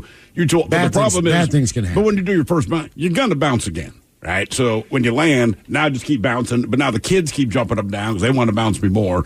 I don't want to tell them to stop doing it because they're just having too much fun. But, like, it was like 5 awful minutes of my life. And what was crazy to me is how much, maybe it's just an old man thing, how much it messed up my metabolism. Like when I climbed out of there, man, you just, I don't know, your legs are all your wonky. equilibrium, you mean? Yeah, it was weird. And I'm like, dude, I just remember trampolines being the most fun you could possibly have as a kid. Now I'm like, I don't want any part of that, dude. I think mine was food poisoning, falling into the pedestal of my sink and breaking my ribs. That is stupid. And again, I don't know how much I was sympathy. on the crap. You recognize that the mushroom looks weird. Yeah. Weird. That was Looked probably weird. the Shouldn't dumbest. eat it. I'm going to eat it. I'm going to eat it. Look at that red hue. What could possibly be wrong with this thing? The next thing I know, I have like 4 firemen standing over top of me in the bathroom. I've never hurt myself that bad. I did throw my back out throwing up, which just pissed me off. Right, you're huddled over the toilet, like, and one good retch, and, you know, I don't need, like, you pinch that nerve or whatever happens, and I'm like, you have got to be kidding me, because now I'm face down over a bowl full of puke, and all I want to do is not be there, but I can't straighten myself out. Yeah. Ted, I know you dislocated your kneecap dancing. Yeah, I've dislocated it dancing, jumping off something in the sand. That hurts a lot. And you just feel dumb. Sure. I mean, yeah. Well, you can't. Sometimes your knee, you just can't control it. Like, I've been in bed lying down, and I can feel my kneecap start to slip. I didn't do anything. It just starts this process, and when it does, it's kind of like a cramp. You are locked in, and you need to figure out how you can straighten out your leg as quickly as possible, knowing the fact that when you lock it back in, it sucks. Right, it's going to hurt. It's like a putting lot. your shoulder back in. It just, you know it's going to hurt. You just got to push it through. And it's Dude, I got a cramp once, like a Charlie horse. Mm-hmm. And I forget if I was at like a doctor's office or something. And they're like, all right, Mr. Smith. And I'm like, they're like, Mr. Smith, you out here? And I'd be like, hang on. And they're like, what? I'm like, just give me like 15 seconds. I got a really bad leg cramp. I can't get up right now. Because you know, like, you try to move it and it hurts worse. No. It's like, just give me 20 seconds. You ever had a Charlie horse having sex? Now. It's happened to me once, man. And I'm behind, we're doing that thing, and just, man, my left leg, back of the thigh, and I just remember, like, my hands are on ass cheeks, and you just, like, push her off, you grip it, like, 'cause it's just a reaction, you know what I mean? And then when she figured out what was going on, because she looked pissed when she first turned around, which I can understand, but she just laughed at me for like 20 minutes, and I'm like, oh my God, I'm like, I want to have sex, but I can't. The simplest childhood games they were damn near lethal to me when I was a kid, playing with my cousins specifically. I broke my toe playing tag because we were in the basement running around, and I ran through a doorway and I slammed my foot into the side of the molding. Broke my damn toe. My foot was purple. It was disgusting. And then on the same leg, I was playing hide and seek. We were on a property that they were overseeing the building of or something like that, but they had these trenches that were dug out for electrical, septic, whatever the hell that it was. So we're playing hide and seek. I turn around and I fall into one of the holes that was dug. And at the bottom, there's this big concrete box, and I ricocheted off that thing a couple times, and I still have the scars to this day. That thing, it went all the way down to the bone. It's bad. Jesus, those 2 bullet holes there, yeah. You ever fall down the steps a lot as a kid? I've fallen down the steps more as an adult. But when I was a kid, I don't know what it was, man. Maybe my feet were too big for my body. I mean, I fell down the stairs probably 3 times a week. I don't even think it was that many stairs, but when you're a small kid, you know, it seems a lot bigger. But it got to the point my parents stopped checking. Have you ever done that thing where you slip on your heel and socks on the edge of a step, and then both of your legs kind of come together in the same place? And you just bounce down on your ass. Boom, boom, boom, boom. No, you keep sliding off every other step. Like you can't stop yourself. It's like, ding, ding, ding, ding, ding. You're like, oh my God. I did it at the Hard Rock back in the day. It was like raining out or whatever. Same thing. My one heel just kind of slipped on the one step, and I went brrr, all the way down. Yeah, it's amazing how both your legs, it's almost like they just come together to make it worse. A couple of quick texts here. It says, regarding the stupidest way you hurt yourself, I stabbed myself in the leg with a steak knife because I checked a book out of the library called Bruce Lee's Fighting Method. And I was trying to teach myself to knife fight from the book. And then someone else, I accidentally super glued my eye shut, gluing a ring back together for a chick. Jesus. Oof. Reason we asked, what's the dumbest way you've been hurt? The femur, widely considered the hardest or the second hardest bone in the human body. But a 35-year-old man in China allegedly managed to break his. Doctors at a hospital in the Fujian province in China recently reported the case of a 35-year-old man referred to only as Mr. Yi, who suffered a fractured femur during a coughing fit. According to Dong Zhang, director of the Department of Orthopedics at the hospital, the incident occurred during a coughing fit. Usually considered that men of Yi's age range typically suffer femur fractures as a result of serious trauma, like a car accident or falling from a considerable height. However, Mr. Yi told doctors he felt a sharp pain immediately after a strong cough. Simply brushed it off as a cramp. It was only after walking became difficult because of the pain that he decided to seek medical help, where they found that he suffered a femur fracture. But his story about the cough didn't make any sense, and there was no sign of any physical trauma. So the team decided to investigate further, asking the patient about his general health, eating habits, and lifestyle. But they also conducted a bone density test, which yielded a troubling result. Yi's bone density was similar to that of an 80-year-old man, which was unusual even for modern sedentary men. After tests confirmed that Yi didn't suffer any bone illness, doctors concluded he simply had incredibly fragile bones as a result of his Coke drinking habit, poor diet, and lack of exercise. The 35-year-old told doctors he had basically replaced water with sweet carbonated drinks. Apparently, this prevented his body from absorbing calcium, thus affecting his bone density. Damn. One more reason to cut back on the sodas. Random. A lot of soda talk today. Soda talk. Hello, Adam. Welcome to the men's room. Hola, bicholas. Hola. Adam, welcome to the program. Random question. All right, Adam, a couple of questions before we get to the main one here. Do you live alone? I do at the moment. Okay. Now, do you own any art whatsoever in your home? I don't care if it's a poster of Star Wars that you have up in your dining room. In the dining room, What yes. art do you have in your home that you would consider it to be art one way or another? I do have 3 pictures that a friend's wife made for me of some emoji things that you get on, like, your phone. Okay. So were these hand-painted? Were they drawn? Hand-painted. And do they look cool? Yes, they do. And if she had not given you those, is there any other artwork up in your place? Negative. Yeah. Sounds All about right. So nothing in the bathroom. Nothing hanging in the bathroom. No, sir. Okay. Nothing in the bedroom. Nope. Sounds about right. So these are in the living room, I'm assuming? Yep, I got 3 in the living room, and I have one picture with some chickens that says, "What a fuster cluck." Ah, fuster cluck, yes. That's got to be in the bathroom, right? No, it's in my kitchen. Okay, all right. Fair That enough. sounds like a man who lives alone. Well, typically, if you're going to go comedy, you go comedy in the bathroom. That always seems to be the place. Even if you're in a restaurant or whatever, you walk in there's something clever up there. Right. You know, it says something that's somewhat humorous. Me, on the other hand, I have a autographed poster of Justin Bieber in my bathroom. That's my comedy. That is funny, though. Yeah. You walk in there's the Biebs. I don't have a picture of my actual bathroom. I have one right outside of it. And I have a couple things up in my living room and in the kitchen, but nothing in the bathroom. Yeah, we got artwork everywhere. But the only thing in the bathroom, the kids' bathroom, it's a picture of the kids underwater. It was a glass-sided pool. Mm-hmm. So we took a picture from the outside, and they're like waving to us, whatever. I always tell people that's when we were trying to drown them, but it didn't take. Okay. Reason we asked you, own any art? Here is a weird one. When artist Mark Smith pitched the idea of commissioning original work for Taco Bell, executives, they kind of thought that might be the funniest thing that they've ever heard in their life. Wait, he wanted to do art, what, that they'd put in the different restaurants? In Taco Bell. Nice. The expensive project seemed like a long shot, but they commissioned 3 of his abstract-style paintings, and prints of them began appearing in stores in 2003. Okay. So they commissioned 3. They basically took a screenshot of that, then took all of those and put them in their locations. All right. So there's 3 originals. Everything else is a copy. Now, 20 years later, the story should be a blip on the chain's long branding design history. But the San Francisco Gate delves into an interesting twist.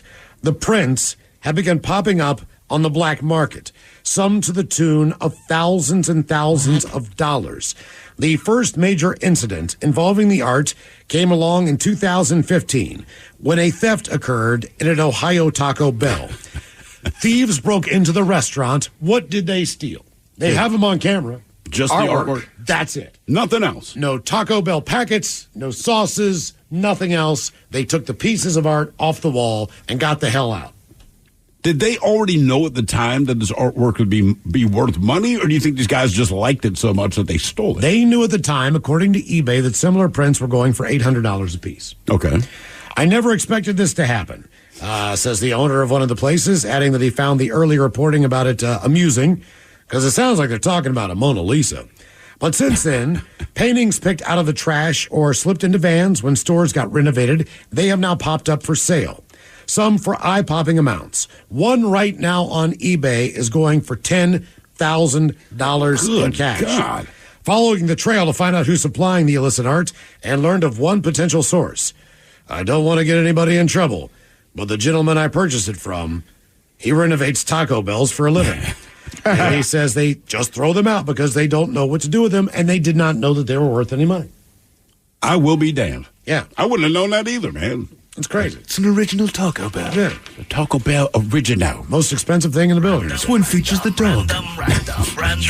Oh, man, I'd pay a lot of money if it was the dog. I'd pay a lot of money if it were like a bunch of chihuahuas doing like the bulldog poker game. But it's just chihuahuas. I'd be like, all right, man. Just a big old stack of Taco Bell tacos in the middle of poker chips. I would buy that. Hello, Chris. Welcome to the men's room. Hola. Hola. Chris, welcome to the program. Random question. All right, you're going to have to think about this one a little bit. But other than your name, Chris, the different manifestations that you could come up with this, what do other people call you? Sometimes people will call you by your last name or an abbreviated version of your last name. I'd call you the C-bomb. I'm sure, Ted, you've had people call you Smitty before. Smitty, every sport. But there's only a couple guys that do it, you know. Or like, for an example, my uncle calls me either Miley or Milo. Right. No one else calls me Milo. The woman at the Thai restaurant in Fremont calls me Miley. I've had some people call me Monty. I've had some people who call me Kilo because of the obvious thing with miles. So, Chris, that's what it was. Yeah. Other than your called you Kilo. That's why they called you Kilo. In my early 20s, man. Nothing to do with anything. It's just a stage, man. It's just a stage. I've known you a long time. That is not why I'd call you Kilo. Man, a lot of late night spelling. They call me 8-ball because I'm black. Yeah, that's why. No, you're good at pool. Yeah, that's what it is. All right. So, Chris, other than your real name, maybe it's a nickname, what have other people called you in your lifetime? Yeah, because I got a German last name, so I got the Das Boot, and that was mostly after like Beer Fest when that came out in college, and then I'm now just been shortened because my friends are lazy. Now they just call me Boots. Nice. Boots, all right. And then isn't that Dora the Explorer monkey's name? A-hole. The A-hole, yeah, all right. Are you like the A-hole, like the Ted Smith, or are you just the A-hole? Well, I've tried, also with my friends, I've tried to explain to them there's a difference between that and being assertive and direct, and then also mentioning things that sometimes only certain people might point out. So... the A-hole, it's up for debate. Yeah, that's two E's. In that case, you get double E. Well, do you think that it's at somewhat on autistic level? Because I know people who are very direct who are autistic. I have family members that are very direct that are autistic. Yeah. You just understand that they're going to not necessarily be curt, but they get to the point. In their mind, this is, there's nothing wrong with what they're saying. This is what I observed, and this is how I'm going to tell you. This is factual, and I'm just going to say it. Your hair looks like ass. Right. Are you asking if I'm autistic? No, I'm saying is that, have you ever been asked if that was something that could be a possibility? They've jokingly said I was on the spectrum, but I don't think that's true, and I've never been diagnosed that. But, okay, all right. Because sometimes that's a side effect. I know as far as my own family members. Oh, yeah, I got some of that going on in my family, and it's like if you ask this particular person's opinion, put it this way, when you want honesty. My wife says, how do I look in this? Well, I mean, look, man, there's a level of insult I can give you, but I can't say you look like ass, right? I don't know, seeing you wear better thing. there's someone else in the house and be like, you look stupid. It's like, Jesus. By the way, I didn't ask. Mm-hmm. That's the part that kills me. Yeah. I had a buddy we're like sitting outside a bar, and he said something, and somebody looked at him and was like, man, have you ever been tested? Are you on the spectrum? And he goes, I don't know what that means, but I've been asked that before. And I just go, that's not good. And I explained what it meant to him. I told Miles about 2 weeks ago, man, I'm on the elevator. I went over to the Columbia Tower to get lunch, all right? So I'm on the elevator to the secret tunnel, as it were. And this guy gets on, and I have this long hoodie, and on the sleeves and on the back are a bunch of skulls. Okay, so he gets on the elevator. He's holding his tray of food. Then I just hear him go, that looks like Pol Pot skull pile. I'm like, Jesus, dude. I'm like, they're just skulls. But it looks like Pol Pot. I'm like, well, now I feel bad. So I say this to Miles. He goes, who's Pol Pot? I said, look it up. It's not a compliment. It's like being compared to Hitler or Mussolini or Pol Pot. I'm like, it wasn't, and he wasn't being mean. And I understood, okay, this guy's on the space. It's not me. This is my observation, and I feel the need to tell you. Right. I'm just like, Christ almighty, I hope no one else thinks that. The reason we asked, what do people call you other than your real name? After being stuffed into a patrol car in Florida, an accused vandal told police that his name was Mr. Monopoly. And he was born on, of course, 4/20/1969. And Mike has the rest of the story coming up for you in headlines. And more of the random question on the way, 206-803-ROCK. What kind of programs does this school have? How are the test scores? How many kids do a classroom? Homes.com knows these are all things you ask when you're home shopping as a parent. That's why each listing on Homes.com includes extensive reports on local schools, including photos, parent reviews, test scores, student-teacher ratio, school rankings, and more. The information is from multiple trusted sources and curated by Homes.com's dedicated in-house research team. It's all so you can make the right decision for your family. Homes.com. We've done your homework. This episode is brought to you by Progressive Insurance. Whether you love true crime or comedy, celebrity interviews or news, you call the shots on what's in your podcast queue. And guess what? Now you can call them on your auto insurance too with the Name Your Price tool from Progressive. It works just the way it sounds. You tell Progressive how much you want to pay for car insurance, and they'll show you coverage options that fit your budget. Get your quote today at Progressive.com to join the over 28 million drivers who trust Progressive. Progressive Casualty Insurance Company and Affiliates. Price and coverage match limited by state law. This is the story of the one. As a maintenance engineer, he hears things differently. To the untrained ear, everything on his shop floor might sound fine, but he can hear gears grinding or a belt slipping. So he steps in to fix the problem at hand before it gets out of hand. And he knows Grainger's got the right product he needs to get the job done, which is music to his ears. Call, click Grainger.com, or just stop by. Grainger, for the ones who get it done. Better health isn't always about the big things. Sometimes it's a nudge from a friend, or a head nod from a fellow jogger, or even a smile from across the breakfast table when you've decided to pass on the bacon. It's the little things that lead to better health, and Regence is here as a partner, opening doors to the care you need, no matter the size, because it all adds up to something big, a healthier you. Regence Blue Shield. Together we health. 99.9 KISW. The Men's Room returns with Miles and Thrill. Your guess is as good as mine on the way to categories today. The top countries for tourism around the world. And the top 20 most popular dogs of all time. These are character dogs. Yes, character dog. Not the breed, just the character. And keep in mind that this poll was done on the internet, which means a lot of these kids these days, they have no idea who Benji is. They have no idea who Lassie is. You go back in time. Right. They don't know a lot of the things that we grew up with. So the list is an evolving one, so to speak. All right. So your guess is good as mine coming up right after emails on our random question 206-803-ROCK. Hello, Josh. Welcome to the Men's Room. This Josh? Josh, yes, you, sir. Yeah, hey, what's up, man? How's it going? Hola. We're doing good, Josh. How are you, man? All right, Josh, let's go with this one. How many different things have bitten you in your lifetime? How many different things have bitten you? My dog bites me quite a bit. That's a good boy. What kind of dog do you have? She's a miniature pincher. Ted's seen her. I've sent a picture of her. Her name's Fita. Is she all right? Is she? I sent her on Twitter. Is she play biting or is she biting for real? No, she's when I try to pull her out of the blanket because she loves to cuddle under the blanket. That's when she gets mad. She just knits. Okay, but you know what's coming every time, right? Is that the only dog that's ever bitten you? Let's see. Yeah, pretty much. Yeah, so I feel like you remember. What else has been? I feel like I've been bitten by mosquitoes, been bitten by a cat, and ticks. Never been bitten by a I've tick. been bitten by cats. Dude, cats are brutal. I just assume I'm going to be bitten by a cat because that's what cats do. I still have a scar on my nose from my Dr. Gomez hanging off my face one morning. I think the last dog that bit me was a puppy, and just kind of nipping, but their teeth are so sharp. Yeah, the razor sharp. They have no idea. I got stung between the eyes by a yellow jacket out at Lake Chelan when I was about 7. Between the eye, did you swell up?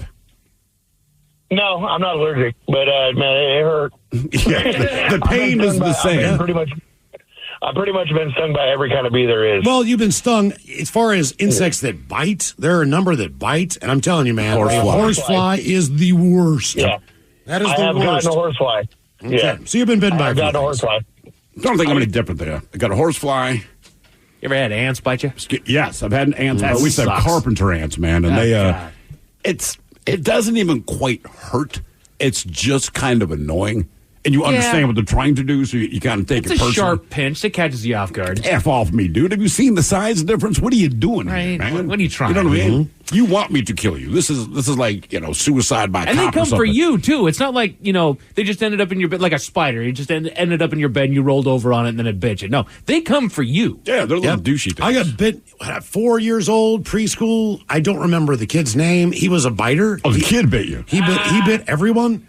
There was no rhyme or reason to it from what my mom tells me, but addressed it every single. But it didn't matter. He was still there, and he still bit everybody. There's always a biter, man. I don't know what it is. I mean, at a certain age group, but same thing. My kids are in preschool or whatever the hell they call it now. Same thing. You get like an email and, it's not your child, but we just want to alert you that there's a biter. And I kind of chuckle like, well, of course there's a biter. There's always a biter. Do they look like a biter, though? Man, there's not. You can look at all these kids and there's no tell. Like, so I can hear crap that goes down at the kids' school now, and per class, I'm about 98% when I say to my guy, I say a first name, and they're like, yeah, it's exactly who you thought it was. I know somebody who posts pictures of their kid, and every time I see that kid show up in my feed, I'm like, that kid's gonna bite me. You think it looks like a biter? Yes. I think you could tell too how many siblings the kids have. You think the more siblings, the more likely they bite? Right. Yeah. Because I feel like if you have older brothers and sisters, you probably get beat up. So then it's like, I got to bite somebody. Did you bite people? Yeah. I would bite my brother once in a while just because he was 7 years older. I couldn't physically do you're anything. not going to win. No, I get it. That kid doesn't look like he's going to be a biter. I don't know. He's going to bite people. Maybe. I'll tell you what. Do yourself a favor and look at an old picture of who was the guy that ate people. Jeffrey Dahmer. All right. And they show a picture of him way back in the day before we knew what he was about. And when you look at look, hindsight's 20/20. Dude looks like a biter, dude looks like a cannibal, and dude looks like a serial killer. And I mean, and it's just this old picture of him, and I'm like, he looks like everything we know him to be. Did you hear about the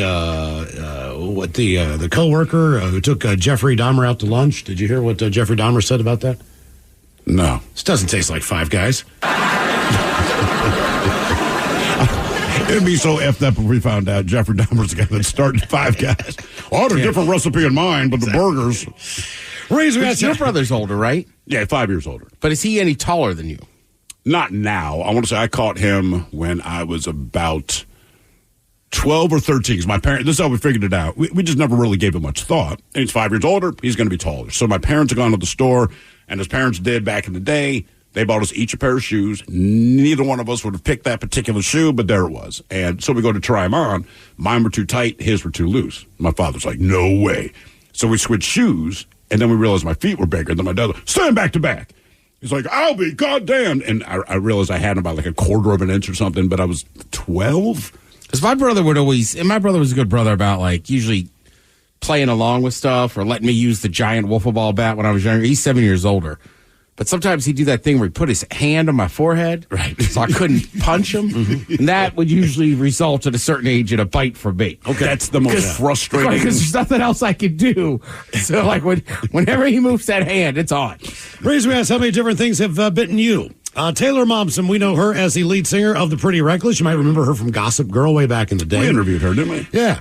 She had possibly one of the most rock and roll moments a person could ever have during a concert. This happened in Spain last Wednesday night. And she posted it all to Instagram. As she was singing fittingly the band song Witches Burn, the screaming crowd alerted her to the fact that a bat was latched onto her leg. She did not notice. Momsen handled it like a pro, joking, "I must really be a witch," as crew members on stage tried to remove the bat.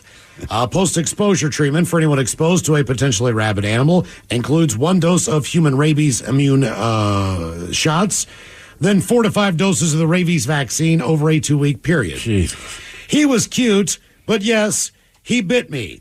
So rabies shots, guys, for the next 2 weeks, wrote Momsen. They thanked all the staff of the hospital who dubbed me Batgirl after seeing it on the local news. Momsen said the hospital staff was wonderful.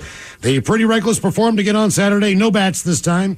They're opening for AC/DC during the summer Power Up Tour. And she posted a picture of herself standing next to a no bat sign, apparently posted by an AC/DC crew member on a piece of the band's equipment. But wait, there's more. A 46-year-old man required surgery after he was bitten multiple times by a shark while swimming off the coast of San Diego, California. The man sustained multiple bites, according to the community service director and chief lifeguard of the city. Happened about 9 o'clock in the morning, about 100 yards off the Del Mar shore, in front of the lifeguard headquarters. Victim among a group of experienced swimmers who routinely do swim in the area when he was bitten in the midsection of his body and suffered arm and hand injuries. He was able to get to shore with help from friends. Lifeguards then provided pre-hospital care. He was quickly transported to a trauma center. He had obvious injuries from the incident that required surgery, mostly large lacerations. As a result, they closed a 2-mile stretch of the beach for 48 hours because apparently sharks live in the ocean. Now, wait a minute. Yep. Say we're in San Diego, and say, man, this 2 miles of beach is closed down because of sharks.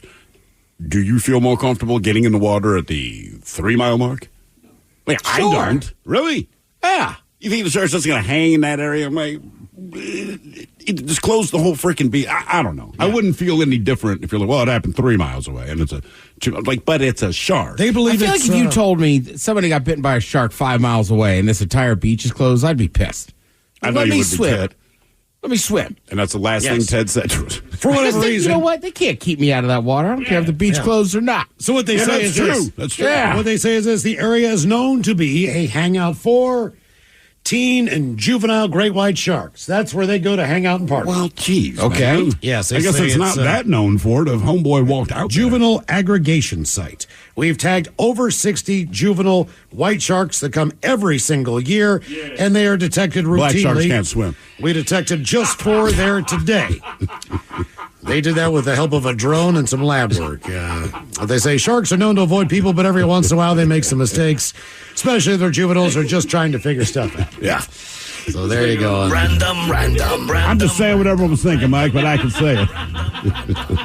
They went extinct quickly. Maybe we should move to the land.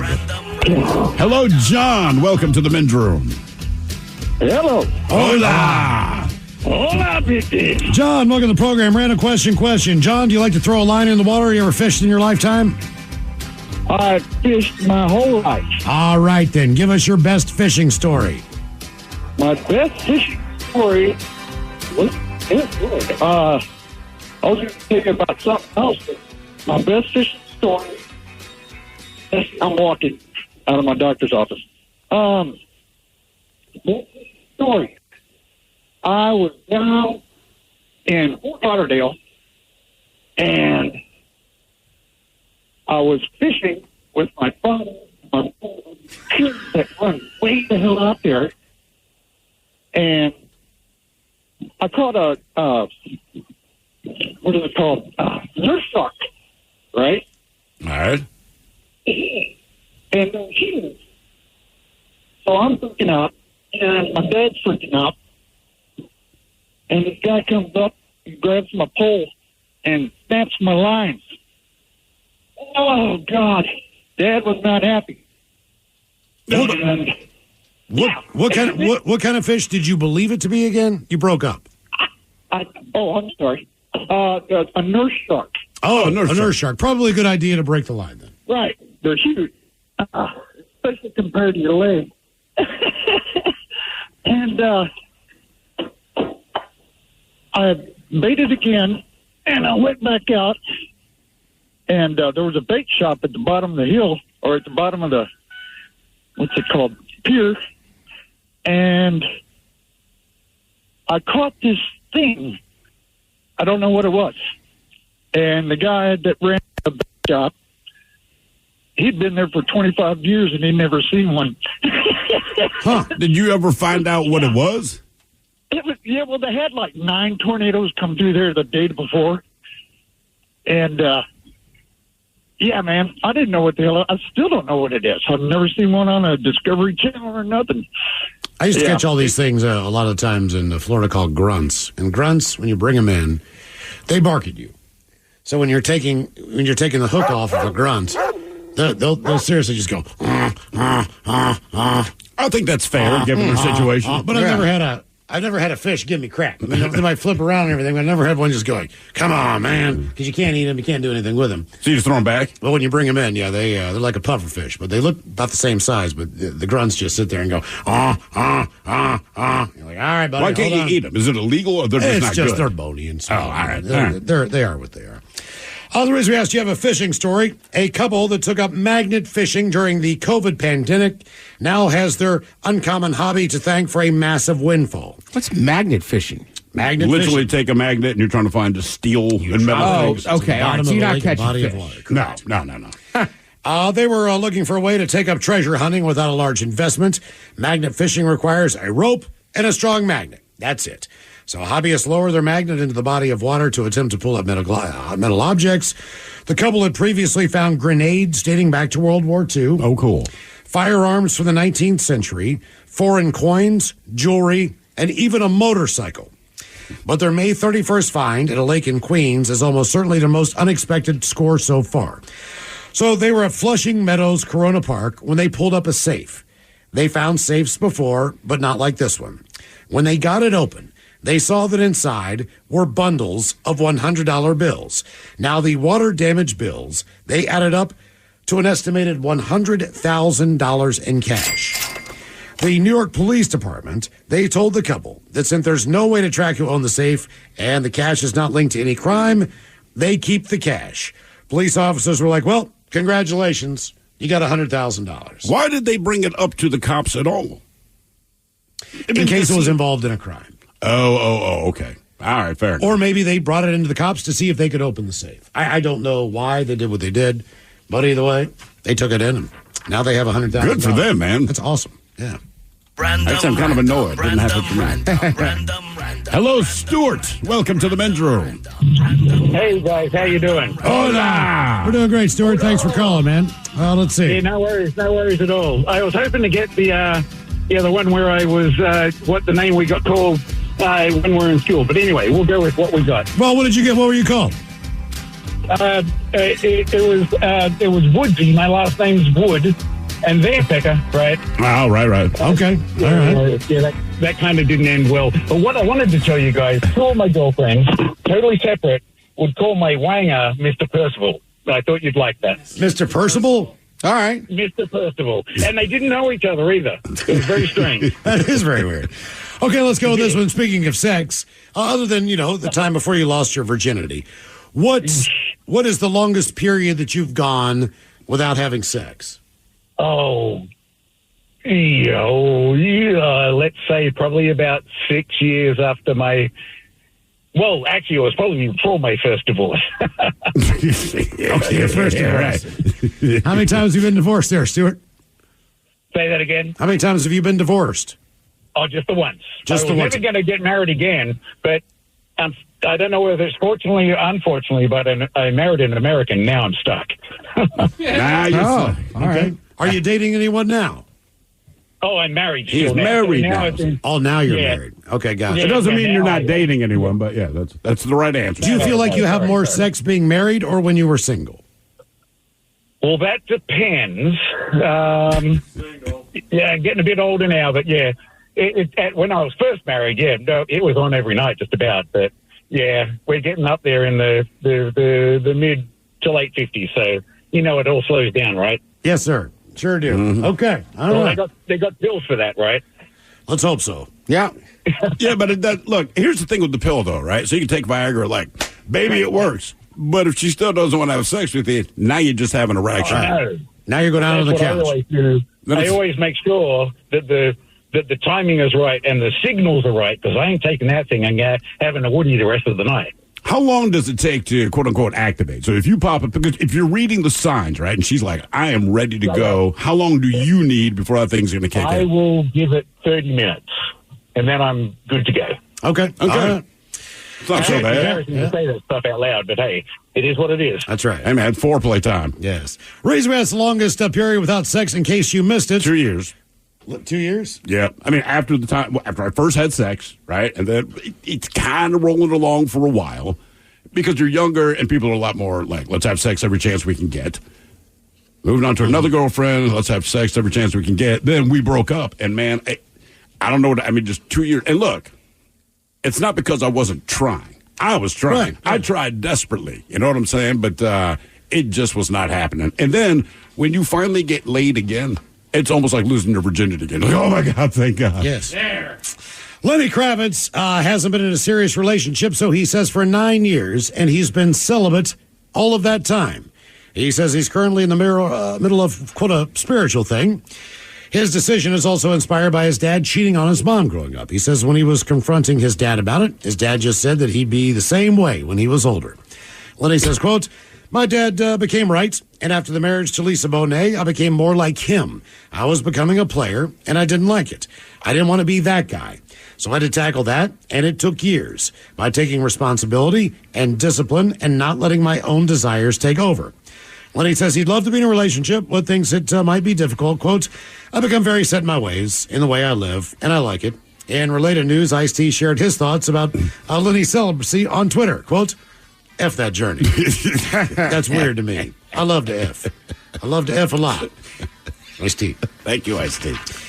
Still to come, your guess is as good as mine. The categories tourism and dogs. We've got your emails coming up next. What kind of programs does this school have? How are the test scores? How many kids do a classroom? Homes.com knows these are all things you ask when you're home shopping as a parent. That's why each listing on Homes.com includes extensive reports on local schools, including photos, parent reviews, test scores, student-teacher ratio, school rankings, and more. The information is from multiple trusted sources and curated by Homes.com's dedicated in-house research team. It's all so you can make the right decision for your family. Homes.com.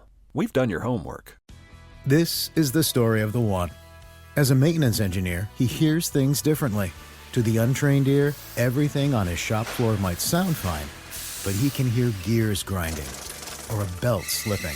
So he steps in to fix the problem at hand before it gets out of hand. And he knows Grainger's got the right product he needs to get the job done, which is music to his ears.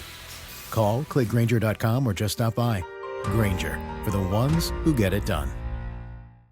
With an American Standard heat pump system, the future of heating and cooling your home is already here. Bringing constant comfort to your home, American Standard heat pumps are energy efficient, reliable, and ready for tomorrow, today. Plus, making the upgrade from your traditional furnace or AC unit is easier than ever before with home energy offers, rebates, and tax credits. Learn more at americanstandardair.com/electrification. American Standard, built to a higher standard. It's time to dust off your glove, grab your bat, and hit the road for some baseball. But before you head to the game, make sure your ride is in top shape. At Axton Automotive, our skilled mechanics ensure your vehicle is running smoothly so you can focus on cheering for your team. Don't strike out this spring. Get your car ready for baseball season. Visit AxtonAutomotive.com or call 360-685-7976. What kind of programs does this school have? How are the test scores? How many kids do a classroom? Homes.com knows these are all things you ask when you're home shopping as a parent. That's why each listing on Homes.com includes extensive reports on local schools, including photos, parent reviews, test scores, student-teacher ratio, school rankings, and more. The information is from multiple trusted sources and curated by Homes.com's dedicated in-house research team. It's all so you can make the right decision for your family. Homes.com. We've done your homework. This is the story of the one. As a maintenance engineer, he hears things differently. To the untrained ear, everything on his shop floor might sound fine, but he can hear gears grinding or a belt slipping. So he steps in to fix the problem at hand before it gets out of hand. And he knows Grainger's got the right product he needs to get the job done, which is music to his ears. Call, click Grainger.com, or just stop by. Grainger, for the ones who get it done. This episode is brought to you by Progressive Insurance. Whether you love true crime or comedy, celebrity interviews or news, you call the shots on what's in your podcast queue. And guess what? Now you can call them on your auto insurance too, with the Name Your Price tool from Progressive. It works just the way it sounds. You tell Progressive how much you want to pay for car insurance, and they'll show you coverage options that fit your budget. Get your quote today at Progressive.com to join the over 28 million drivers who trust Progressive. Progressive Casualty Insurance Company and Affiliates. Price and coverage match limited by state law. Preserve your precious wedding memories with Walmart Photo same-day canvas prints. 16 by 20-inch canvases are now on rollback for only $34.88, and you can choose from beautiful designs that best fit you. Order online at walmart.com/photo, in-store, or on the Walmart app. What's up? It's your boy, the Ted Smith from The Men's Room. And did you know I have a podcast? Well, I do. The Podcast. New episodes uploaded every Wednesday on the Odyssey app. The debauchery rolls on. You're listening to The Men's Room with Miles and Thrill. 99.9 KISW. Top of countries for tourism and the top 20 most popular dogs of all time. Coming up, those are your categories, and your guess is as good as mine. First time for a few emails to The Men's Room at KISW.com. You've got mail. Got one from the random question about what has bitten you guys. I got bit by a stripper. I was bartending. A group of strippers came in. Two started to fight. I tried to separate them by putting my arm below a chin and maybe above the breast, trying to be a gentleman, and got bit on the forearm. Broke the skin. Damn. Good night. That from Brett. As we move on to the birthday request, guys, today is my son's Mason's 16th birthday today, the big 1-6. Oh, yeah, that's a huge biggie. one.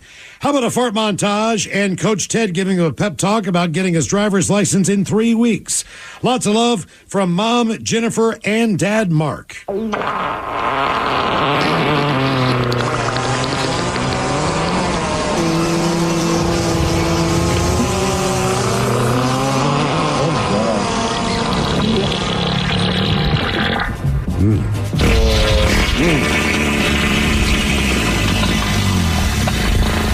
That was me at 4 a.m.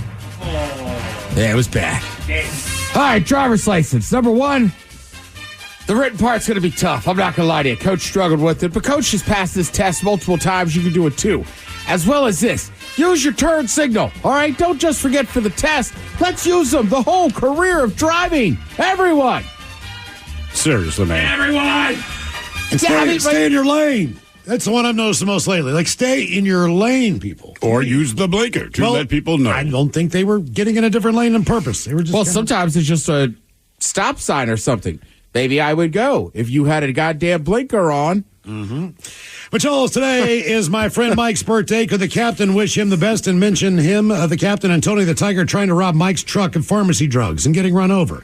Thanks and rock on, guys. That from Snoop Dogg, the bounty hunter Biden. Ooh, well, ahoy there. It's funny you bring that particular almost heist up. That's when things actually changed for Tony. You see, back then, he was just a big old orange cat, couldn't find work as a mascot. But the one thing that we had in common, our love of pharmaceutical drugs that we get illicitly through criminal activity. That's where we really bonded. But apparently your friend drives a mean truck because he ran over Tony. And after he ran him over, the tire tracks, well, made him look like a tiger. So he made me sign an NDA not to disclose that he's just a big old weird orange cat, look like a tiger. Next thing you know, Kellogg's hires him to tell you they're great for Frosted Flakes. So technically, him getting run over by your friend in the pharmacy truck is what led Tony to now lead a full, rich life with enough money that we can just buy drugs now. Crunch berries. Guys, my husband Alec, who is an elementary school teacher, been listening to Men's Room for a long time. He is 33 years old and wants a birthday shout-out. So how about a big old bong rip, the Dirty Germans, and you guys talking all over each other about zookeeping or being a zookeeper as I, his wife, am a zookeeper at Point Defiant Zoo. Hoping you can do that shout-out. Thanks, guys. That from the lovely Hannah.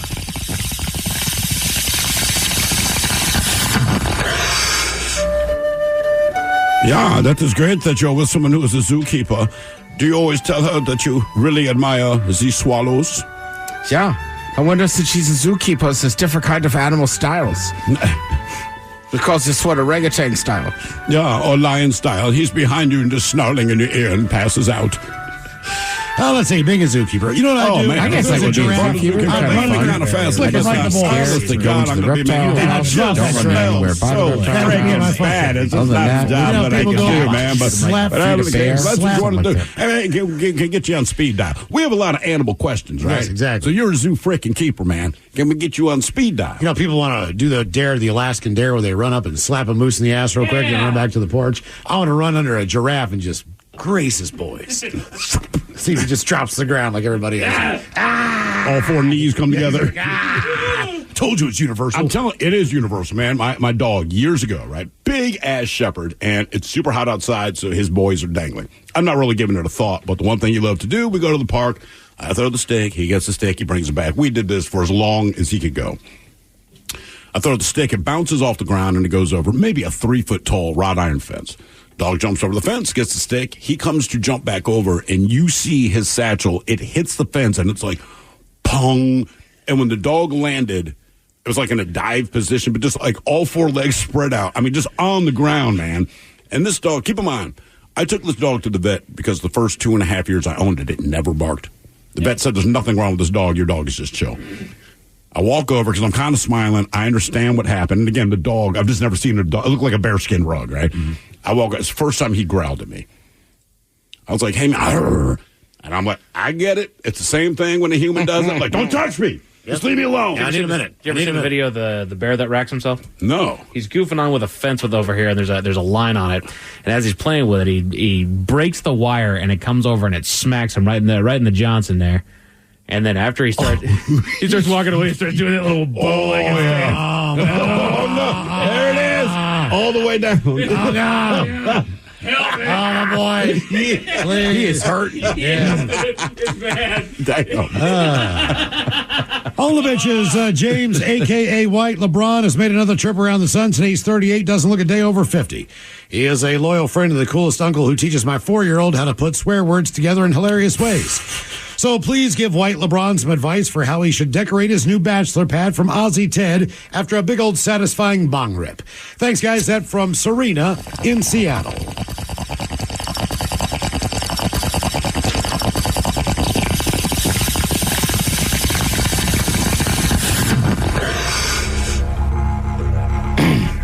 All right.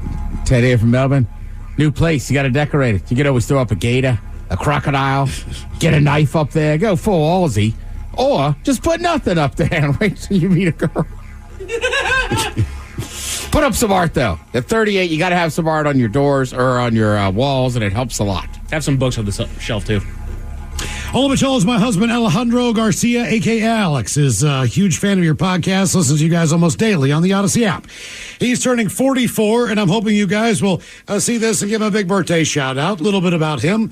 We live in Seattle, but he's from Dallas. He drinks tequila, works for a local brewery, and we're coming up on our first-year wedding anniversary. Thank you guys so much. Hope you're able to make this possible. Best that from the lovely Leslie. Do we have a dealer's choice there for Alex's birthday?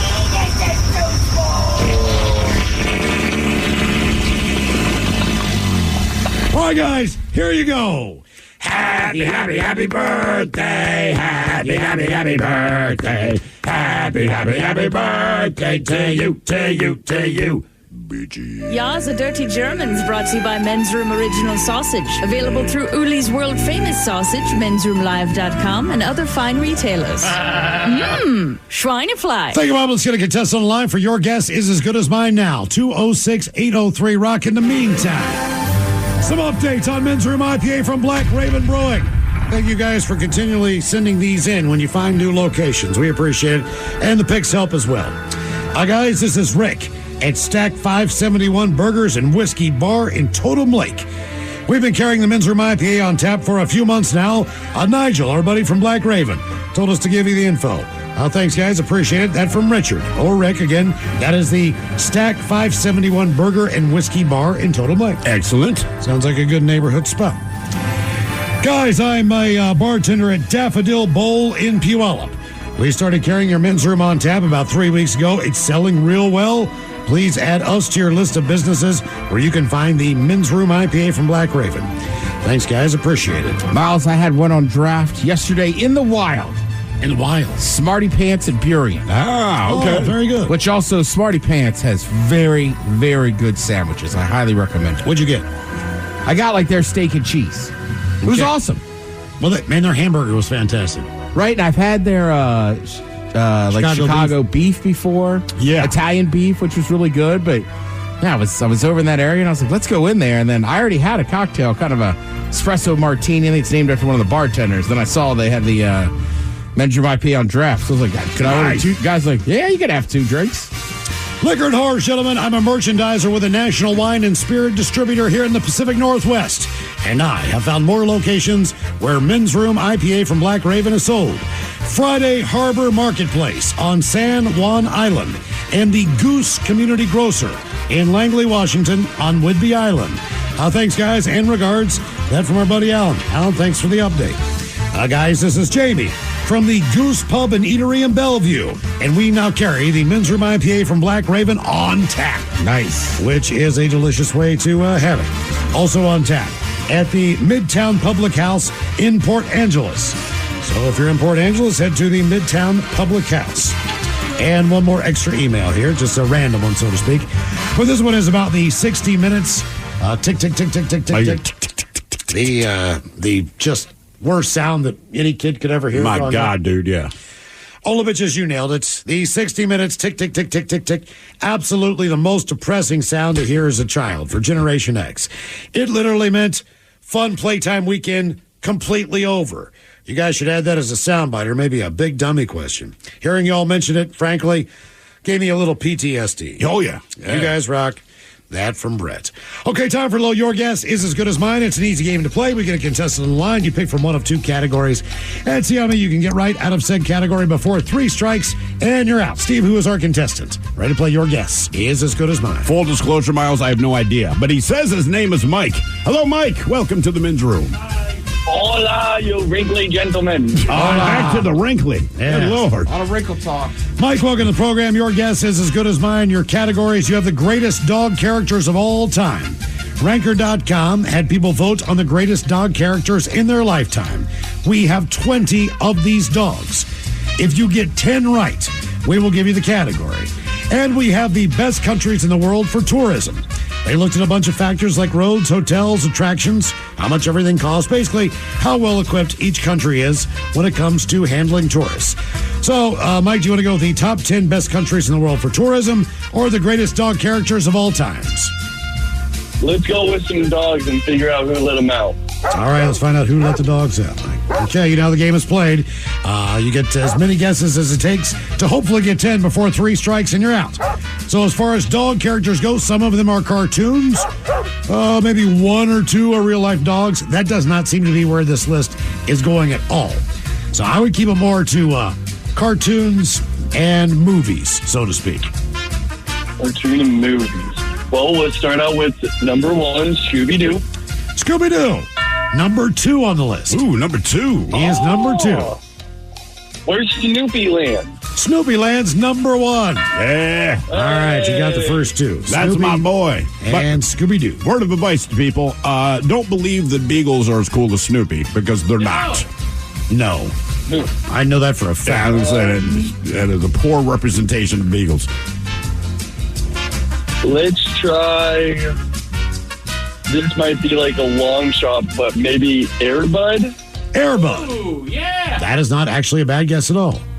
Airbud not on the list. And he's the only dog that can actually hoop. Yeah. That we know of. Right. Yeah. I would not, to give you a clue, I think Disney's a good well here. Oh, Goofy. Goofy's number 3. So Goofy is a dog. Yes. Goofy is, in fact, a dog. That's correct. Some people try to argue he's a cow. I'm like, where's the floppy-eared cow? Because of, like, Clarabelle, but it's... were they actually together? Oh, dude, they effed all the time. Okay. Yeah. Well, you know what? Goofy's just a freak. Why not?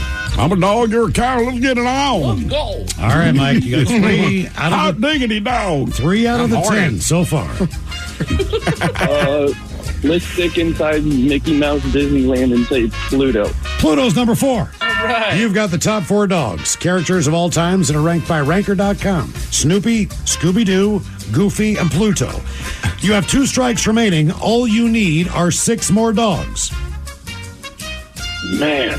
All right, so don't necessarily, but there's Bluey that a lot of little kids like, and I don't know if it's nostalgic for older people. There's Beethoven, which people seem to love. I don't know if he's on the list. You want to keep going for the kids? Well, Blue from Blue's Clues is also...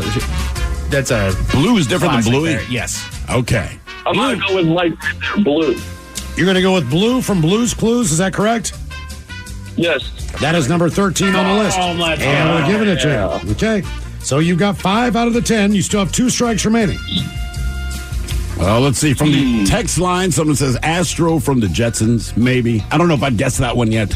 I'm trying to think from movies. Because you said there's no Benji, there's no Lassie. There's one dog that appeared in a movie. Self-titled movie. Have we said Beethoven? You didn't say I'll Air throw it out Bud. there. Benji? No, Benji wasn't. Benji not on the I was list. saying something about Benji earlier, but that wasn't on the list. I remember that. I would go, it's either Beethoven or Cujo, I would imagine, if they name it after the dog, but I don't think Cujo makes that list. Sorry Or to say, Old but- Yeller. No, because I feel like I Old think Yeller was... Beethoven's more on that list. Old Yeller wasn't on that list, if I remember from earlier. All right, you want to go Beethoven from the movie Beethoven. Number 17. All right. All right. Hey. Okay, so right now, you've got 6 out of 10 dogs. Ooh, here's a strong one. Someone says Brian from Family Guy. Yep. Yes, Brian. Not on the list. damn. I know. Fine. I mean, he's more like a human, though. But that's why you like him. He dates humans. So Snoopy. Snoopy doesn't do a whole lot of dog stuff. Snoopy doesn't really talk that much. Yeah, that's fair. He does, we just don't understand. Because he and Woodstock Right, will like have Brian verbal... like talks to everyone. I feel like sometimes they got to remind you he's a dog. Okay. Let's go back to the Disney, a classic well, so to speak. See, there's 101 Dalmatians. There's, what, the Lady and the Tramp. That's probably your better I was one. actually going to go Clifford. Clifford the Big Red Dog. It's not a bad call, dude. Number 5. There you go. The 5th most popular dog character of all time, Clifford the Big Red Dog. Yeah. I've which we never know seen as... Who's Clifford? Is that John Ritter? He's no longer around, John Ritter. All right.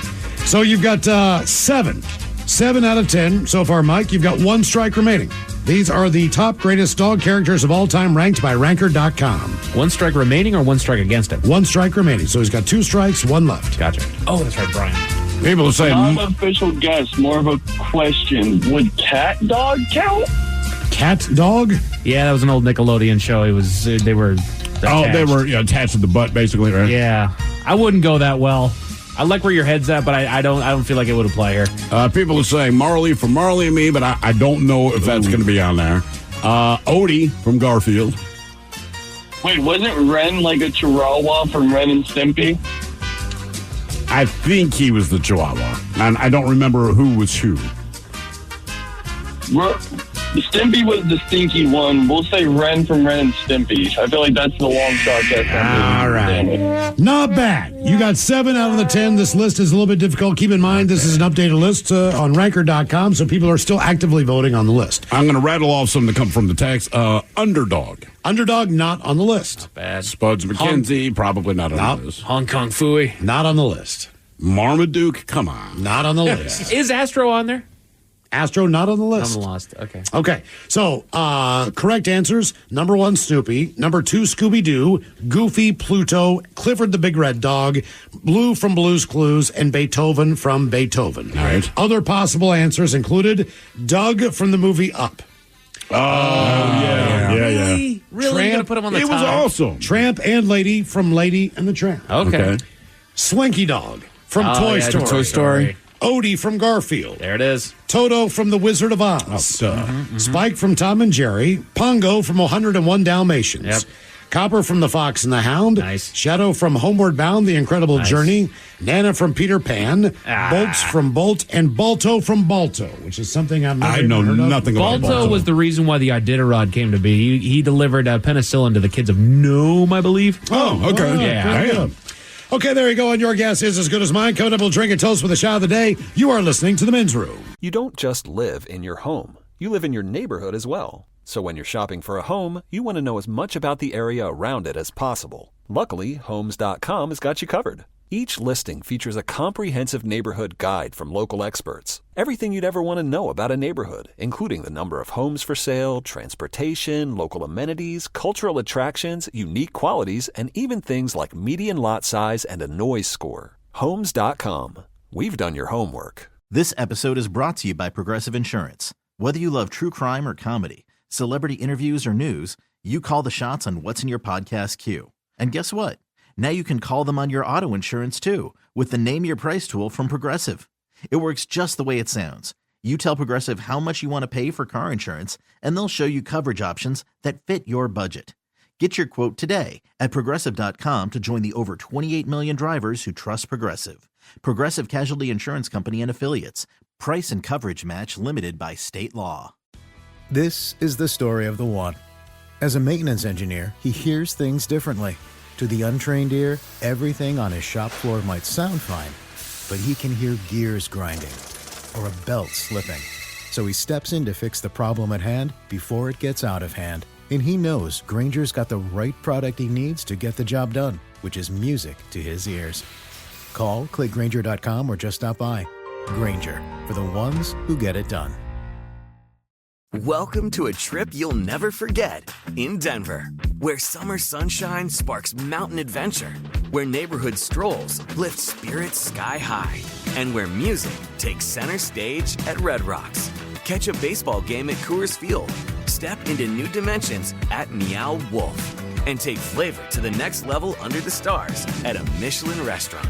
Denver, always welcome. Plan your trip at visitdenver.com/summer. 99.9 KISW. The shenanigans continue. This is the Men's Room with Miles and Thrill. Coming up in just minutes, we'll drink a toast with the shot of the day. And we do have your headlines on the way at 5:50. But first, quick check-in with Mike Hogg and some of the stories and headlines he is not working on. Damn, that was weird. Thank you, Miles. Scientists have discovered that poor money management could signal Alzheimer's disease. I think a lot of things could indicate that. I don't know that poor money management is a... Is there anything that you can do to counteract it other than maybe stimulate your brain a little bit more? I don't know. I mean, I know they're making progress on it, but so far I have not heard anything where they're like, hey, here's a few tricks. Right. And it seems like once it's on set, it's just kind of a go. Yeah. So, yay. There's a new study that explains how toxic metals in dark chocolate are actually nothing to worry about.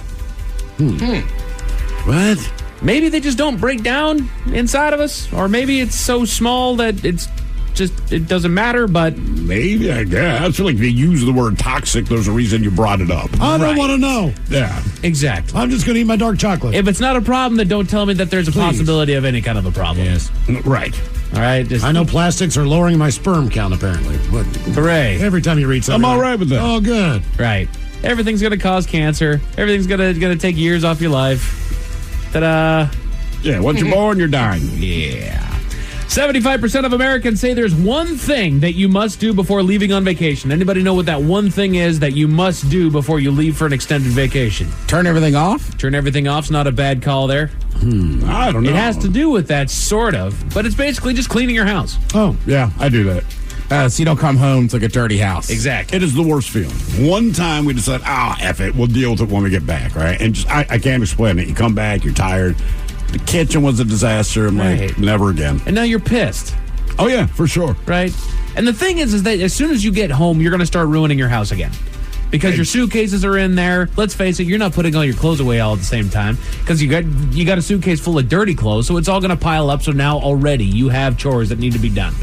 That is no joke. Yeah. The worst one I did was I left, I guess I had boiled chicken or something for chicken salad. Okay. And I left for 4 days and forgot to take that pot off the stove. Oh. Yeah. So, I mean, when I got back to my place, I mean, it just smelled like rancid chicken. Yeah. That was bad. How long did it take to get that smell out? Yeah, probably a couple days. The main thing was just throwing out the pot. But when I walked to my place, I was like, oh, my God, what is going on? And I'm like, I had taken out the trash, and then I went over to my stove and was like, oh, there's like chicken fat and skin still sitting in that water. Oh, God. You just tossed the whole pan? No. Yeah. Yeah, I would too. Like, gone. I can buy another really? one. No, just threw out the water and washed it. There you go. All right, good. When's the last time that you guys remembered having a dream? Last week. Last week you remember your dream? Yeah. Remember anything about it? It was terrifying. What all happened? Not for the air. Not for the air. Okay, good to know. Of course, we all had the stress dreams, from working. Steve I had a dream, same exact dream. Different scenarios, but we both killed somebody. I killed on the two same people. night. Oh, I killed one person. Yeah, I killed two people. I did not, but like you, it wasn't that I was involved in the act. It's that was what I was accused of, and that's what I had apparently done. Yeah, same thing. I did not kill anyone that I know of, but it seemed in my dream it was well understood. I'd murdered two people, but the thing I was saying to Miles was it was a real upbeat dream because I started like 24 hours before I had to go to jail. Sure. And everyone was like partying, so we're having a good time, but there was still this weird thing in my head like, you're about to go away for the rest of your life. Right. But live it up today, man. But I'm still having a good time. I woke up. I'm like, I don't like that scenario. I do remember getting into a car accident with my mom's car, and then I ran from the scene. You ran from the scene? That's probably the worst that I've ever done in my dream. That was a dream. It was a dream. That's right. Sure. Oddly enough, my recurring nightmare, the monster that always is there, and I've always found them cool. I don't have any kind of a fear of them when I watch them on movies, but the raptors from Jurassic Park. If there's anything chasing me in a dream that I'm hiding from, it's those sons of guns. Well, I think that's fair. Yeah, I agree with Ted. Like, that's a strong boogeyman if it's chasing you down. But what if I told you that there's a reason for these dreams? The Men's Room Top 10. The Men's Room Top 10. Surprising facts about dreams and why we have them and what they mean. I had a recurring dream as a kid. I was sitting on the front steps of my parents' house. It was dark. A black van pulls up in front of the house. The headlights are dim and green. The driver would get out and approach me. He was wearing sunglasses. In my dream, my would-be kidnapper was Roy Orbison, and his song Crying would be playing. Go ahead. Explain that one. Roy Orbison, no. So these are some surprising facts about dreams, why we have them, and what they mean. So bottom of the list, they say dreams can be a portal to your inner self and mental health. When everyone has anxiety dreams from time to time, some are literal, like daydreaming you're on a podium naked when you actually have to give a speech the next day, but others can be more symbolic, and these are worth tuning into. All right. And I don't know how they figured this all out. I've always wondered how the science behind this works, because you can actually look up there like, I had a dream that I was being chased by a blue octopus. And then you can look that up. It's like, actually, the blue octopus symbolizes your family life. And if it's chasing you, that means that you're struggling in that particular department. And here's my only question with that, right? So, and they come up with all these things. And if you dream about a tiger, you're angry, or blah, blah, blah, blah. Maybe someone's just dreaming about a tiger. Right. And the other thing is, like, if you're completely ignorant of something, how is it possible that your brain, so the blue octopus representing family. Right. Would you have known that without reading it? Correct. So maybe he's just dreaming about a blue octopus. You know what I mean? You say all these symbolic things, and this means this. It's like, well, it doesn't mean anything if you don't know that. Right. Is it? The only thing you need to know about a blue octopus, don't touch him. Don't touch it. Yeah. That's what the dream should teach you. Exactly. Don't touch him. If you're ever in Australia, don't pick one up because it's freaked cute. out by a doggone octopus. Yeah, that's what your dream should say. And is it kind of like one of those things where, the mind readers where they'll be in a big old group of people, it's like, I'm getting an M, or does money mean anything to somebody in here? It's like, okay, well, that's a broad thing. Well, you say, like, if it's you're reaching for a relative, right? Right. I'm getting the letter J, it's a male, because there's so many names, John, exactly. James, Jimmy, all. So, and you raise your hand and you say, John. Right. Yes, that's what I'm hearing. So the blue octopus represents, issues with your family. It's like, okay, who doesn't have some issue to some degree with their family? And why would a blue octopus be where my subconscious determines to represent that? You know what? Octopus. Trying to send a message. Again, some surprising facts about dreams. Near the end of life, dreams can provide comfort. Treating patients at City of Hope Cancer Center in L.A., this man observed a phenomenon he calls dreams to the rescue. For some patients near the end of their lives, even though the day is filled with a struggle, the dreams are of reconciliation, of hope, of positive emotions. Says, I was surprised to find the end-of-life dreams are a common thing, and they lean positive. Yeah, but they are a common thing. Kind of gaining a little bit of closure. You're relaxing. You're finishing the chapters as they were. Get a little dark there. Dreams about cheating are normal. They don't mean that there's something wrong with your relationship, they say. In surveys, a majority of people report erotic dreams. And for people in relationships, these dreams contain high rates of infidelity, whether people report being in healthy relationships or unhealthy relationships. Is it you that's doing the cheating, or is it the other person? You know what? I was just thinking that same thing because does one mean different than the other? Like Right. if you're always worried about the other person instead of worried like, Right. hey man, I'm going to sleep. I'm going to do whatever I want. Right. Yeah, I don't want to get in trouble because you had a dream where I cheated on you if I didn't. Right. There's nothing I can do about your dream. And here's the thing is I have had dreams where I have had sex with women that are not my wife. And she has had dreams where I have had sex with women that are not hers. Like, why aren't you having dreams about sex with dudes that aren't me? That tells me she'd rather watch you have She's sex just with smart someone. enough not to tell you. Right. Why am I the bag of mess? But it says sexy dreams have rules, too. When you look at the pattern of erotic dreams, the acts seem to be wild, but the characters are surprisingly narrow. Celebrities, even family members, repellent bosses is a small collection of people's as a pattern. Others theorize that having sexual dreams about people familiar to us may be a feature of our brains evolved to keep us open to procreation and increase the likelihood of the species' survival. I think we've all had that dream where we might just want to have sex with that person. Right. It's like, damn, I didn't know I found them attractive. Right. You ever have that sex dream? It's like, why in the hell were you there? Correct. That's very alarming. It is. It's also like I told you last week, I had like kind of a nightmare, but like some of the people, one person that showed up, even that's when I realized I was in a dream. So I was just like, what the hell are you doing here? Right. Why are you in my dream, man? Right, then I was like, wait a minute, am I dreaming? And then it was like, boom, I woke up. Right. You're usually so quiet. I didn't know you were good at that. Yeah. Damn. Let's see here. This one's talking about nightmares. It says nightmares around occasional stressful events, like my dream about the jewelry heist. He says are usually not cause for concern, but if you're stuck in a loop of recurring fearful dreams, there is something that you can try: imagery rehearsal therapy. This is something that you can do with a therapist. He says, quote, if a patient has a recurrent nightmare of an explosion or an airplane crashing, they'll go into the therapist to draw out a map of the dreamscape, if you will, and then they'll rehearse that the airplane landed safely or that they arrived home from a drive instead of crashing. He says after time, he says that many patients see their nightmares change. So basically it was... Oh, you still got bad dreams, just a different one. Well, it has a different ending. I don't know that I've had a recurring nightmare other than, like I said, the Raptors chase me. But it's not like it's every night that it's happening. Right. It's just, there it is again. 3 years later. So he's saying, I guess if you just have the same recurring nightmare, which that sucks. Sure. Sit down and actually start kind of giving yourself some positive reinforcement to see if you can change it here. Surprising facts about dreams, why we have them, what they mean. This one says when you first wake up or while you're drifting off is fertile time for creativity. Salvador Dali had a method for capturing his thoughts just as he was falling asleep. It says the artist would sit in a chair holding a large key above a plate on the floor. When he nodded off, the key would drop onto the plate and it would wake him up. Then he'd sketch what he remembered from the last few moments of sleep, an inspiration for his surrealist paintings. Huh, okay. So you think of some wild, crazy, that weird explains stuff. a lot. Yeah. Right, just before you fall asleep, and he was like, you know what, I'm gonna use this to my advantage. It is kind of weird. I feel like the most vivid dreams are always right before you wake up. Yes. Oh, for sure.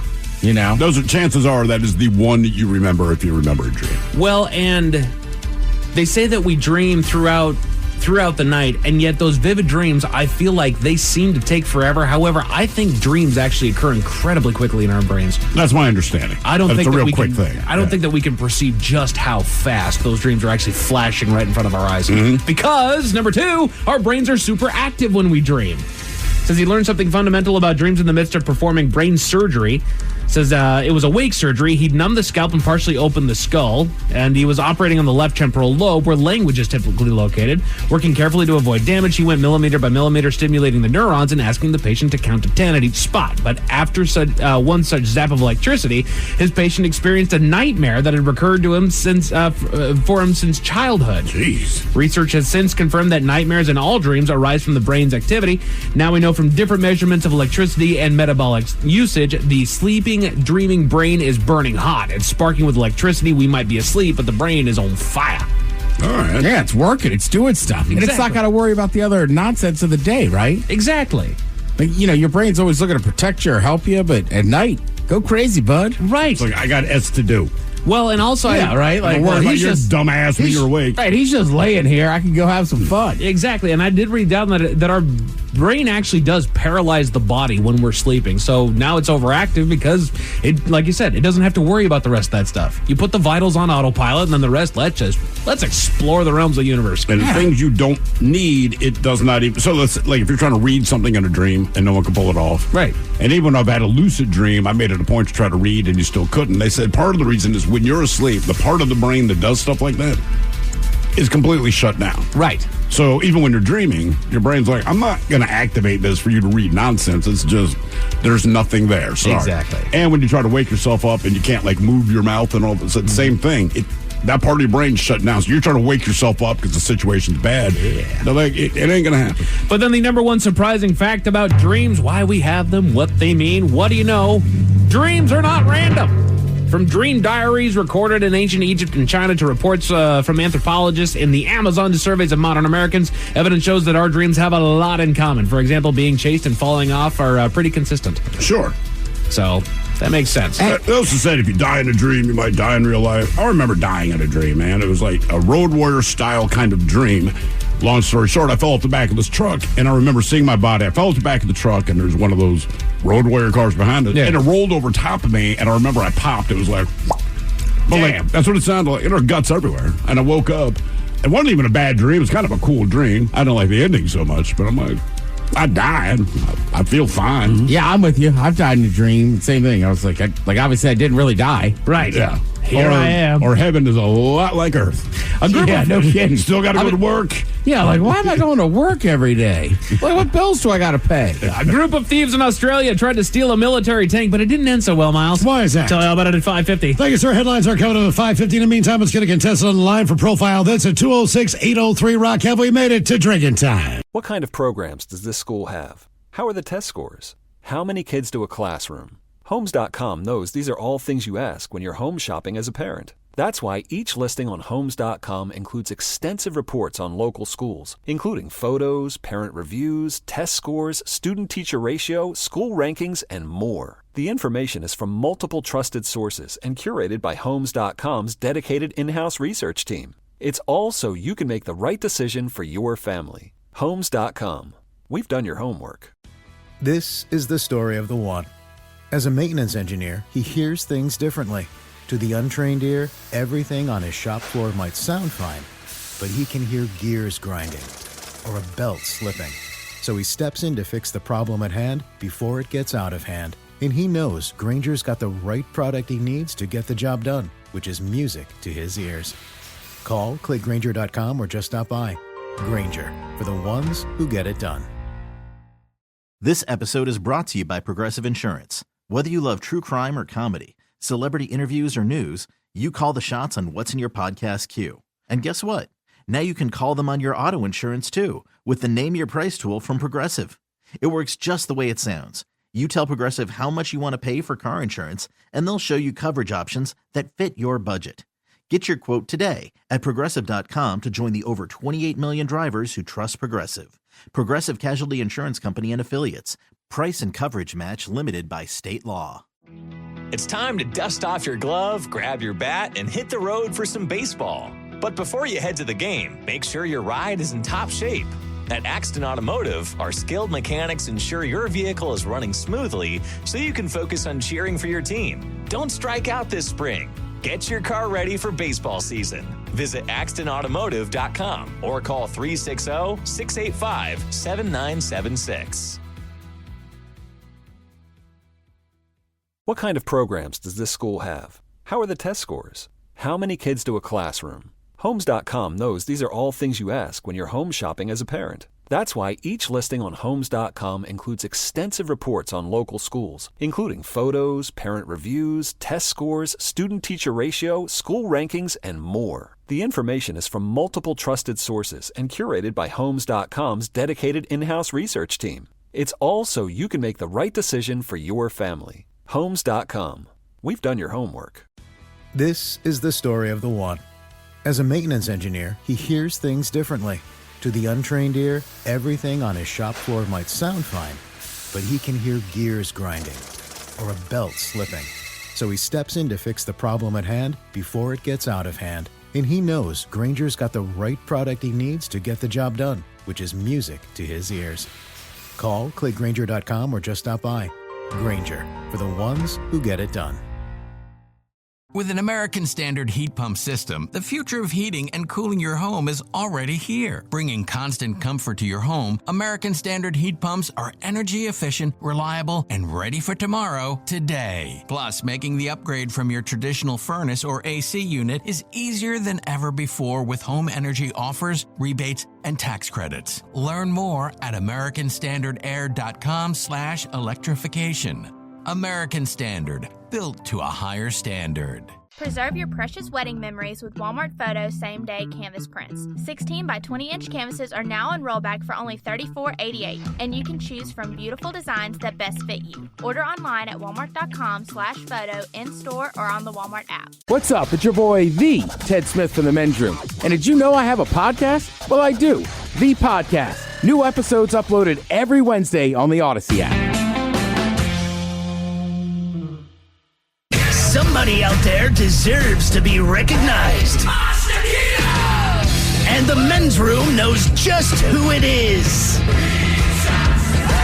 So to you, we say, bottoms up, sailor.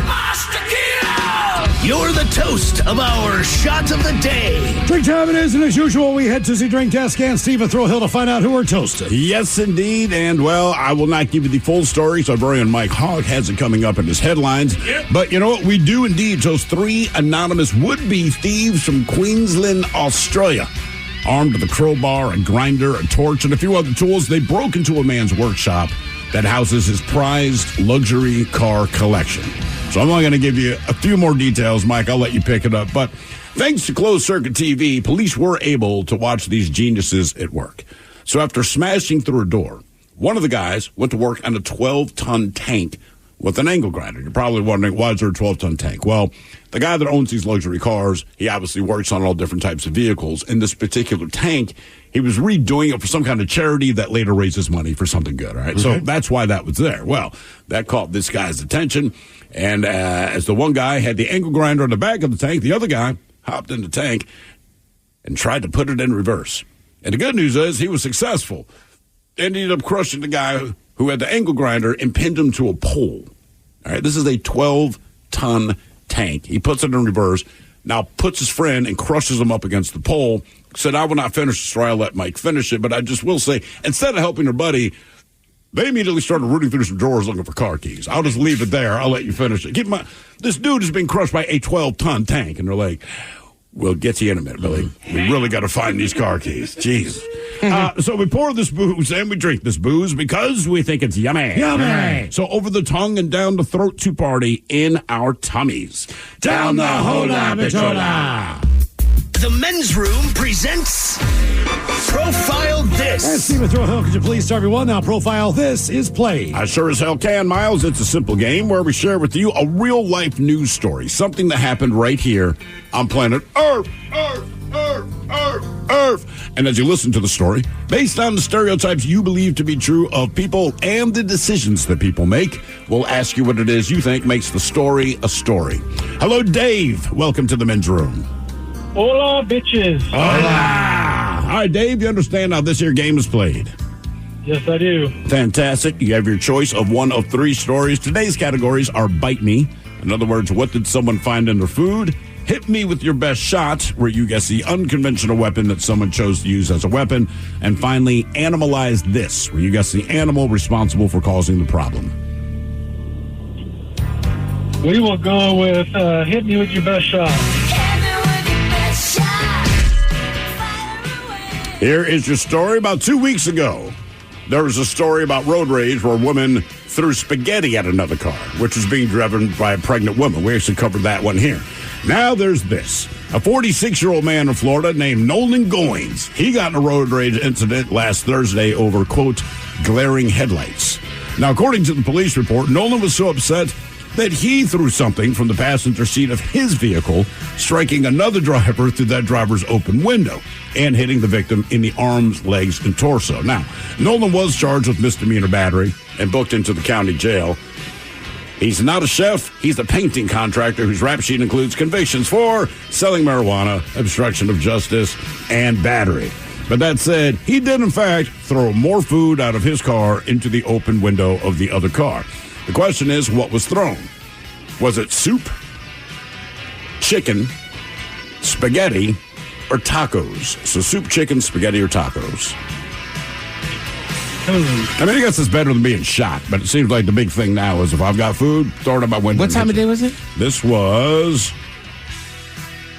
It doesn't say, but he's bitching over glaring headlights, so we'll assume it was at night. Well, what are you guys thinking? What are you thinking, Ted? I mean, chicken. And you said he threw it at the guy or at the guy's car? He didn't say hit the guy. The other guy's window was open, so when he threw it out of his window, it went through the other guy's window and hit him. I'd never throw chicken, because to me, chicken. Look, I'll find something else to throw. Right. You're not taking my chicken. Tacos, that'd be a tough one to let go of, too. I just think out of the weirdness of it and the fact that there was another road rage incident involving spaghetti, I'm going to double up on spaghetti as being the new thing to throw at people. I'm going to say he threw a cup of soup at him. But, Miles, I'm with you. I think it's either soup or spaghetti just because that would be messier. How many people have spaghetti in their car? Yeah. That's what blows my mind. Well, what I was thinking, it sounded like it hit him in multiple locations, so I was thinking soup or spaghetti. I'm going to go soup. Soup it is. Okay. What did this guy throw through an open window of another driver's car? Was it soup, chicken, spaghetti, or tacos? We'll find out next. That was a tease. What kind of programs does this school have? How are the test scores? How many kids do a classroom? Homes.com knows these are all things you ask when you're home shopping as a parent. That's why each listing on Homes.com includes extensive reports on local schools, including photos, parent reviews, test scores, student-teacher ratio, school rankings, and more. The information is from multiple trusted sources and curated by Homes.com's dedicated in-house research team. It's all so you can make the right decision for your family. Homes.com. We've done your homework. This is the story of the one. As a maintenance engineer, he hears things differently. To the untrained ear, everything on his shop floor might sound fine, but he can hear gears grinding or a belt slipping. So he steps in to fix the problem at hand before it gets out of hand. And he knows Grainger's got the right product he needs to get the job done, which is music to his ears. Call, click Grainger.com, or just stop by. Grainger, for the ones who get it done. With an American Standard heat pump system, the future of heating and cooling your home is already here. Bringing constant comfort to your home, American Standard heat pumps are energy efficient, reliable, and ready for tomorrow, today. Plus, making the upgrade from your traditional furnace or AC unit is easier than ever before with home energy offers, rebates, and tax credits. Learn more at americanstandardair.com/electrification. American Standard, built to a higher standard. It's time to dust off your glove, grab your bat, and hit the road for some baseball. But before you head to the game, make sure your ride is in top shape. At Axton Automotive, our skilled mechanics ensure your vehicle is running smoothly so you can focus on cheering for your team. Don't strike out this spring. Get your car ready for baseball season. Visit AxtonAutomotive.com or call 360-685-7976. 99.9 KISW. We return to the men's room with Miles and Thrill. Category 7 with your best shot on the profile. This man of Florida involved in a road rage incident. Easier for you to say because of glaring lights, I guess, on another person's car. Yeah. So the other person did have their window down, and this guy rolls up and throws an item of food into the other guy's car, hitting him. So the question is, what did he throw? Soup, chicken, spaghetti, or tacos? And Dave, that is the very question that we posed to you. You agreed with the Ted Smith. You both said soup. Come on, right, forget it. There we go. It was not soup. I'm afraid it was not soup. Okay. And you said the other one that you were thinking of was spaghetti, which is what our very own Miles Montgomery went with. Yes, okay. Apparently, spaghetti road rage is the big thing. How many people have freaking spaghetti in their car? I need Parmesan. I mean, there's like 4 stories in about 2 weeks where specifically someone threw spaghetti. Is like spaghetti on a discount in Florida? I don't know. Maybe we're just taking it somewhere else so it's in a container. You could throw it. I guess, man. I mean, I've seen a buddy throw spaghetti before. Have you? Yeah. I mean, we were hammered. It was late at night, and his roommates were pissed. I bet they were because of the cleanup. But it was very weird. I was like, why are we throwing spaghetti? I also feel like leftover spaghetti is just, you're going to find that in a lot of fridges. Yeah, that is very true. Hopefully.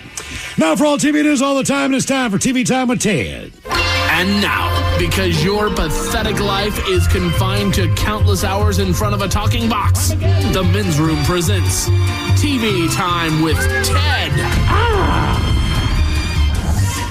All right, everybody watches TV. When you watch local TV, especially local news as much, you'll see, they have reporters at events, concerts, sports games, this and that. And sometimes people are a little drunk, probably a little too drunk when they go there. So this one comes to us from Pittsburgh from over the weekend. Now listen, I have not been to a Kenny Chesney show. I have tailgated a Kenny Chesney. That's the one you tailgated, right? Yes. And I've never seen more attractive women puking in trash cans. It was awesome. But everybody knows you go to one of those outdoor shows for Kenny Chesney, that's a lot of booze. It's also an all-day thing, right? Doesn't he have like 3 or 4 opening acts typically? So it's more of like a day-long festival? Or is it just him and one opening act? I don't know, but I mean, it's like I think the concert still starts, at 7 or whatever. Okay, right. But it's Kenny Chesney. It's usually the summertime. So people get there really early. So it's more of a tailgating event. Correct. It is both. Plus, listen, country people rock. Our fans drink a lot, but country people probably, as far as between drugs and alcohol, I'd say country people by far are the biggest boozers. I don't think there's any doubt about that. Right. You go to Coachella, you're going to see people taking psychedelics. Not see them, but people on psychedelics, whatever. I know somebody that works security down there. He's like, oh man, those country people come to town. It is insane. And I was like, really? He's like, yeah, man. He's like, it's kind of easy to deal with people, at Coachella. He's like, they're in great moods. They're high, right? They don't want any trouble. Right, as opposed to me and 4 buddies just pounding a 5th of whiskey and chugging beers before we come in. Well, we know a guy that owned a bar by the stadium, and he said, we don't normally carry Coors Light. But when it was Raiders, if the Raiders came to town to play, or if a country show, he's like, we almost only sell Coors Light because that's the only thing anyone wants. Correct. So this guy in Pittsburgh, he's reporting on it. He's outside the stadium. You can tell the people are really hammered. Mike's going to post this up on Facebook, too, if you want to watch it. But he does a great swim move on a lady. Live as Kenny Chesney fans file into Acrisure Stadium. Andrew. Yeah, Rich, we've been hearing from officials all week that this was going to be one of the biggest weekends of the summer here in Pittsburgh, and it's not even officially summer yet. One of the reasons why is because the tens of thousands of people going into Acrisure. Now, what you can't see is he basically just kind of almost like swim moves her because she just goes he starts his report, right? I'm sure there's a red light or whatever, so people could tell. Yeah. And they're standing behind him, but you just see these 2 arms come in to hug him. Oh, my God. From the front, right? And that's when he swim moves her and gets away from her. Also, I read a quote from the guy, and he was just like, look, stop doing this. Right? Don't touch people. Obviously, you see somebody doing it to a female reporter. He's like, it doesn't matter that I'm a guy. I'm working. Don't just run up and try to touch me. People just can't help themselves. Any chance to be on TV, That's why 16 I'm pregnant. He says, I got a good idea. No, this is not a good idea. But, yeah, if you're doing a live news shot, it's funny because one of 2 things seems to happen. One of 3 things. Guy's on location. He's obviously reporting. He's talking into the mic, staring at the camera, so you know what he's doing. People walk by, and maybe they just do a quick wave because that's the typical things to do. You have the people, they'll realize someone's on camera, and I don't know why, but you see them stop walking and back out of the shot. Maybe correct. They're somewhere that their wife didn't know they're supposed to be, whatever the case. Or you get the people that just do that. Or you get the people who get creative and just walk behind the guy in a dinosaur outfit. Right, which is funny. Sure. To me, that's the way to go. Yeah, I mean it is, but also Kenny Chesney. That crowd was lubed up, as I like to say. I can believe that based on what you said at the tailgate when you went.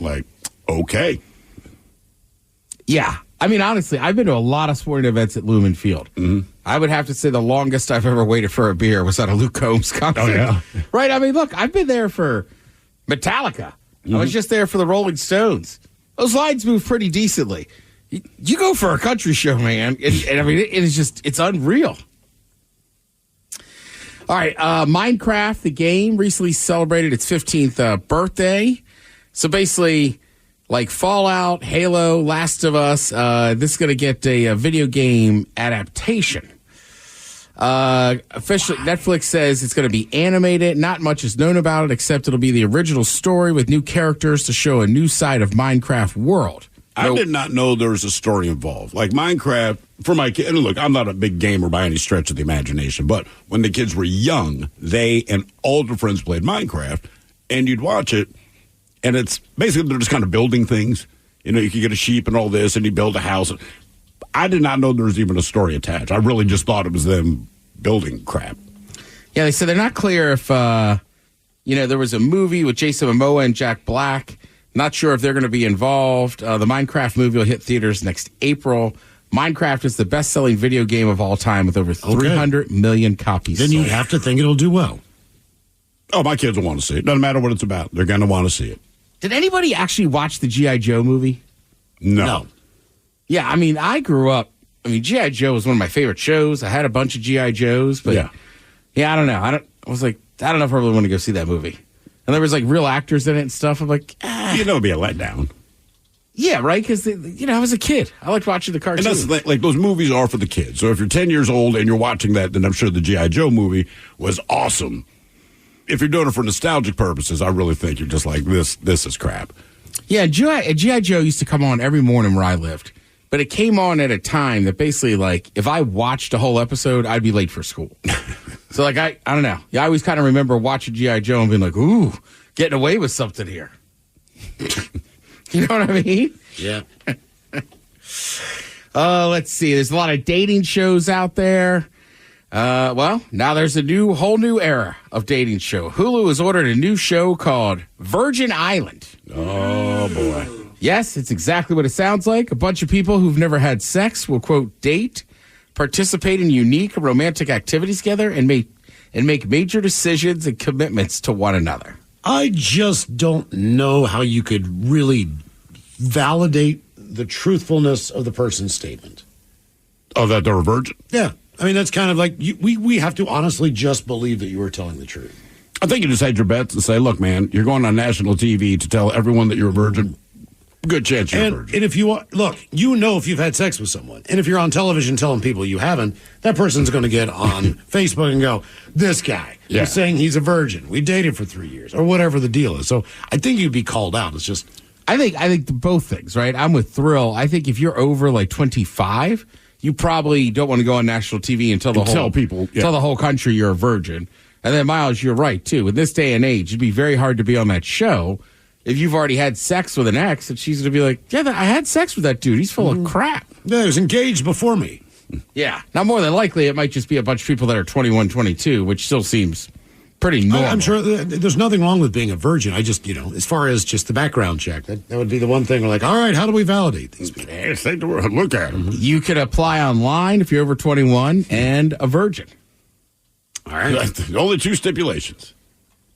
Yeah, which seems fair. Yeah, I would agree. You know what I mean? Otherwise, I'd have gone on that show when I was 14. I haven't had sex yet. So is the goal to lose your virginity, I'm guessing? Well, it's still like a love show, right? So I don't know if it's you want to actually meet somebody and stay with them, but obviously sex would be an important part of it. Yeah. Yeah. But I don't think the goal is just to get laid. Okay. Excuse me. Sorry. Pluto TV. They're launching a Mr. Rogers Neighborhood 24 hours a day for 7 days a week.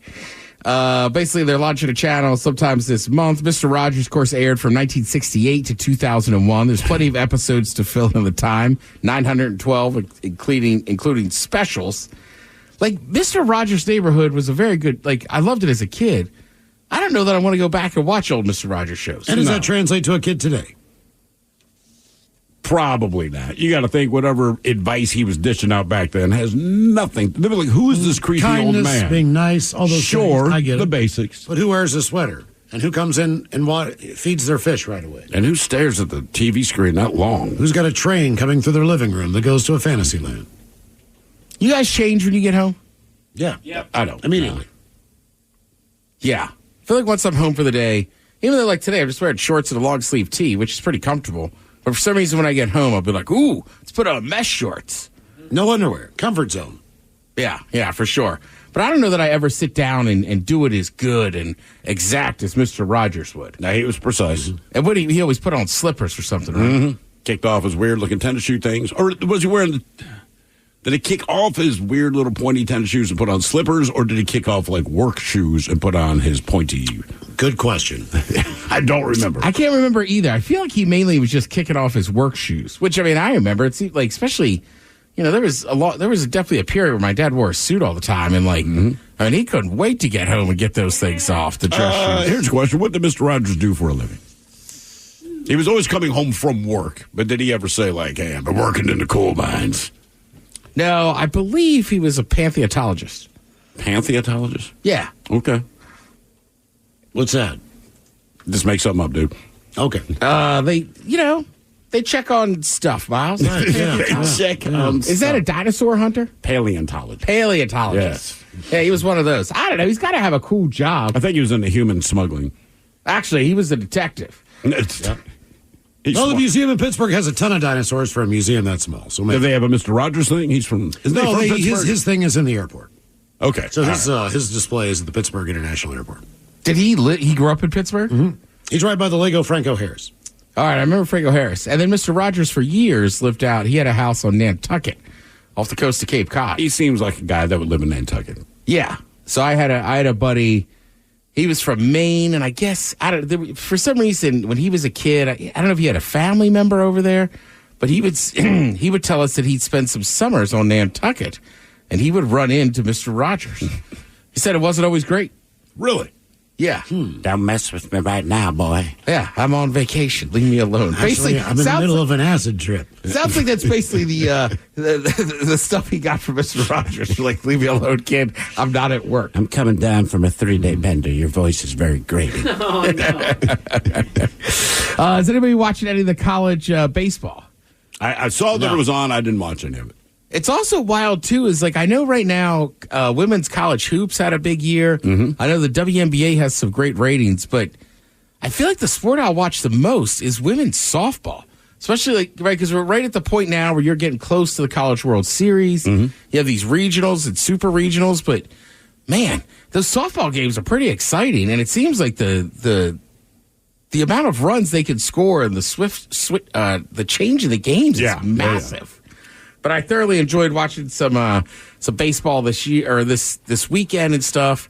Also, now we're kind of in that 5-day or 4-day period because the Stanley Cup Finals are set, but they don't start till Saturday. Oh, right. You have the NBA Finals set, but they don't start till Thursday. Right. Which was kind of boring this weekend. There was a couple times where we'd be like, "Damn, man, is there not a game on?" Mm-hmm. Well, watching the hockey thing, especially the Edmonton game last night, they kept bringing up Wayne Gretzky. All right. Who is obviously the greatest hockey player probably that ever lived. He was in Edmonton when he started his career. He was there when he was young, blah, blah, blah. Grew up in Canada. You know the story. He played for the Kings for a while. He played, he owns the what will be the Salt Lake City, or he had an investment in the Arizona team for a while. Did he play for the Rangers towards the end of his career, I think he did. Yeah, with Messier? Because remember, Mark Messier was in Edmonton with him when he was young.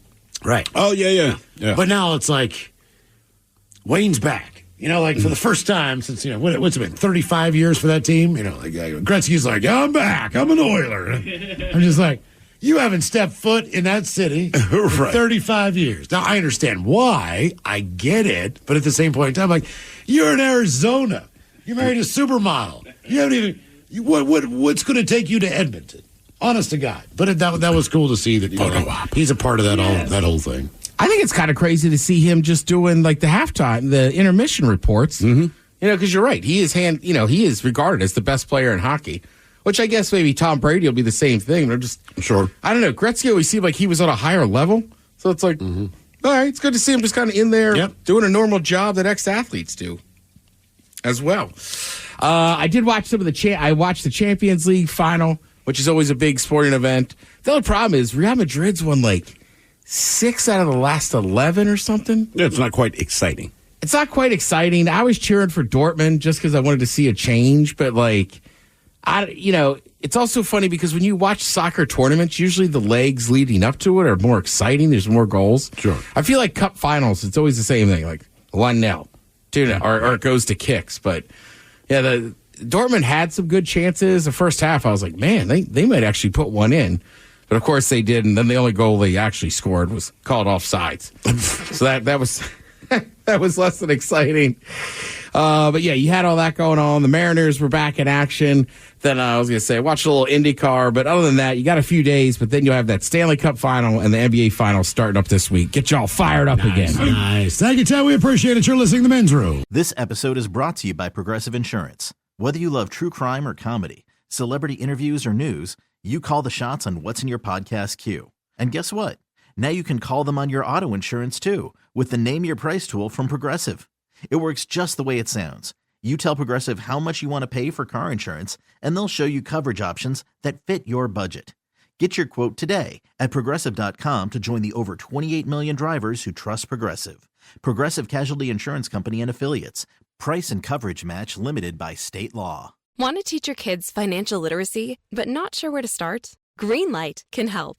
With Greenlight, parents can keep an eye on kids' spending and saving, while kids and teens use a card of their own to build money confidence. As a parent, you can send instant money transfers, set up chores, automate allowance, and more. It's a convenient way to run your household, customized to your family's needs, and the easy way to raise financially smart kids. Get started with Greenlight today and get your first month free at greenlight.com/Odyssey. For those in the market for flavor, there's Modelo Spiked Aguas Frescas, a flavorful drink that's a modern twist on a Mexican street classic. With 4 vibrant and refreshing flavors: pineapple, watermelon, hibiscus, and cucumber lime.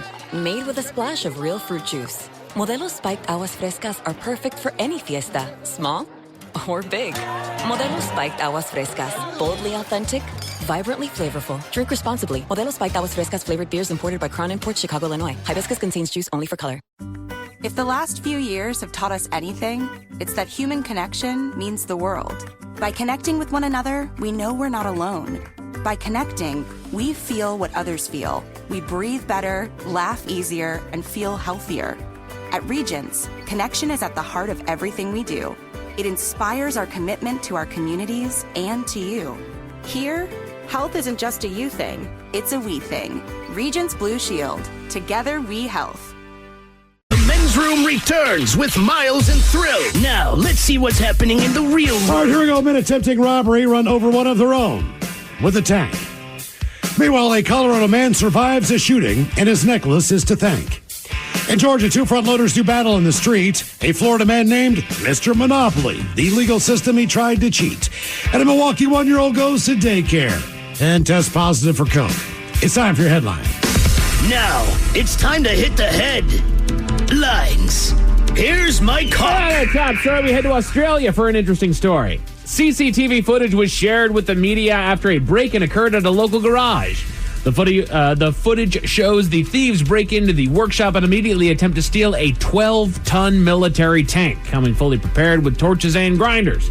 But things take a calamitous turn when one of them starts working at the back of the tank with a grinder. Some miscommunication must have occurred because another of the thieves hastily jumps into the driver's seat and accidentally backs the tank up, crushing his cohort against a wall in the shop. The thief then rifles through some drawers nearby before fleeing, leaving the injured man behind. The thieves are still on the loose, having got away with a couple of the shop's classic cars valued at about $500,000. Did they actually get away with the cars or just the keys? It might have been the keys. I'd have to go through the story again. The story's wording was a little bit odd for me. Right, because it was written Australian, but it said they got the keys for 3 cars. Right.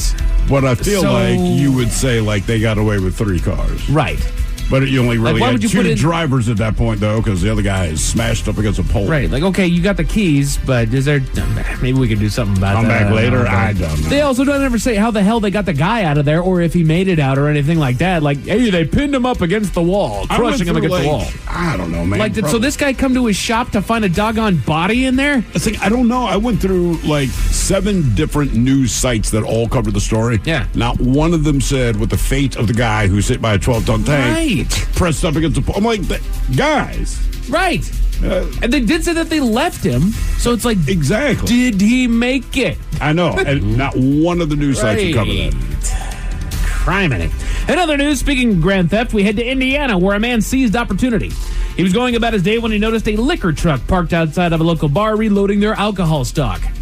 Let's face it, we've all thought about it, but having come under some recent financial struggles, the man hatched the plan to steal the truck and sell the booze inside to pay off his debts. This went about as well as you'd imagine. He was eventually tracked down by police before he could sell a single drop, found with another vehicle that he had stolen, all with the intent of paying off his drug debts. He's now facing several charges. Man, I'm in the red because of drugs. I know. I'll steal this truck of liquor And sell it. Yeah. There's only about 12 grand worth of liquor in there. It's like, huh? Yeah. Every life decision he's made is bad. Right. You hope this is the point you go, you know what, man, I need to turn my life around because I just stole a shipment of booze to pay off my drug debt. Right. You know, I mean, right, that's the whole story. That's it. You stole the booze to sell the booze because you owe drug dealers a bunch of money. Let's face it, we all could start with that idea like, okay, I'm going to sell all this booze for all, to cover I the would cost of be it. hammered. It'd be gone, dude. Right. I mean, That's I mean, in the basement. Thrill's right. Every decision this guy's making, but it's just like, I'll steal a bunch of liquor and sell it. Like, you're a meth head. Right. What are you doing, man? that's why I never got into drug dealing. You know, the opportunity was always there. Right. For everyone, but it's like, dude, I'm not going to sell the drugs if you give them to me. Right. If I have a stockpile of drugs in my home, like, I'm going to go ahead and do these. If you were smart enough to put that business plan together, you wouldn't be where you're at right now, man. Right. Ted's absolutely right. He's going to sell off that stuff and then buy more drugs. That's exactly. And get into debt again. Exactly. Damn. He doesn't want to pay off things that he owes. Hell no. To the Philippines, where someone learned the hard way to park in designated zones. For whatever reason, the driver of a Ford Ranger felt the need to illegally park their truck in a designated garbage dump area in which locals will bring their trash and collect it all together to be hauled off. Frustrated by their area being occupied by the hapless driver, the locals silently banded together to go ahead and just pile all their trash in and around the truck, blocking its exit in the process. The driver was eventually able to free their truck from the dump, but not without considerable effort in removing all the trash in, on, and around it. They loaded this guy up. Like, the story was even saying, thank God his windows were open because, one, the smell, and two, let's face it, there'd be bags of trash in there, too. And I don't know what possesses a guy to park it there. You know, I don't know. I assume if you're in that area, you know that this is a dump spot. Because this is not just, hey, this is out behind, the restaurant where they just happen to throw their trash bags. This is a dump spot. Right, for This sure. is the equivalent of driving up to whatever sanitation area that you've got and driving right into that big-ass ditch where they're dumping everything. There is no question of where he was at. Right. So, I don't get it. Down in Florida for an apparent celebrity arrest. Police got a call about our man spray painting a wall and were able to catch up to him, identifying him thanks to the cans of spray paint that were visible in his bag. Way to go, genius. Good call. When they asked him to identify himself following the arrest, he was initially silent on the matter. Good idea. However, he decided to have a little fun and admitted that his name was Mr. Monopoly and gave him the birth date of April 20th, 1969. You guessed it. Yes. 4/20/69. Yuck. Shockingly, none of this information was accurate because they found his ID on him in his pocket, and he's now facing additional charges. Damn it, my entire plan was blown apart. If you're a douchebag to cops, you're under arrest, and you already have the proof against what you've just said in your pocket, they are going to hit you with those additional charges. Oh, yeah, guaranteed. Yeah, for sure. Their sense of humor with you has already gone out the window. Yeah, it's come to an end. Right, we're done, man. We're not doing this anymore. And just in case those stories left a bad taste in your mouth, thankfully, there's good news. we go to Colorado where a man's life was saved by something unusual. This isn't my best good news story, but hey, here we go. He had managed to get into an argument with an unidentified man, and the scuffle boiled to the point of violence. At one point, the man's opponent pulled a gun on him, a .22 caliber, and fired, hitting the man right in the neck. Miraculously, the man walked away with no more than a puncture wound after his silver chain necklace managed to stop the bullet. The shooter was arrested on attempted homicide charges, and the man should make a full recovery. Now, I'm not going to downplay really anybody getting shot by a .22 caliber. Like, if it had been really any other caliber, He'd be dead. Yeah. We found the dead guy with the broken necklace. Right. Exactly. Oh, Men's Room IPA continues to spread about the Pacific Northwest. We have a bartender who said that it is on tap at Daffodil Bowl down in Puyallup. I used to go there all the time with my friends when I was in high school, dude. I loved that spot. Good joint down there. Excellent.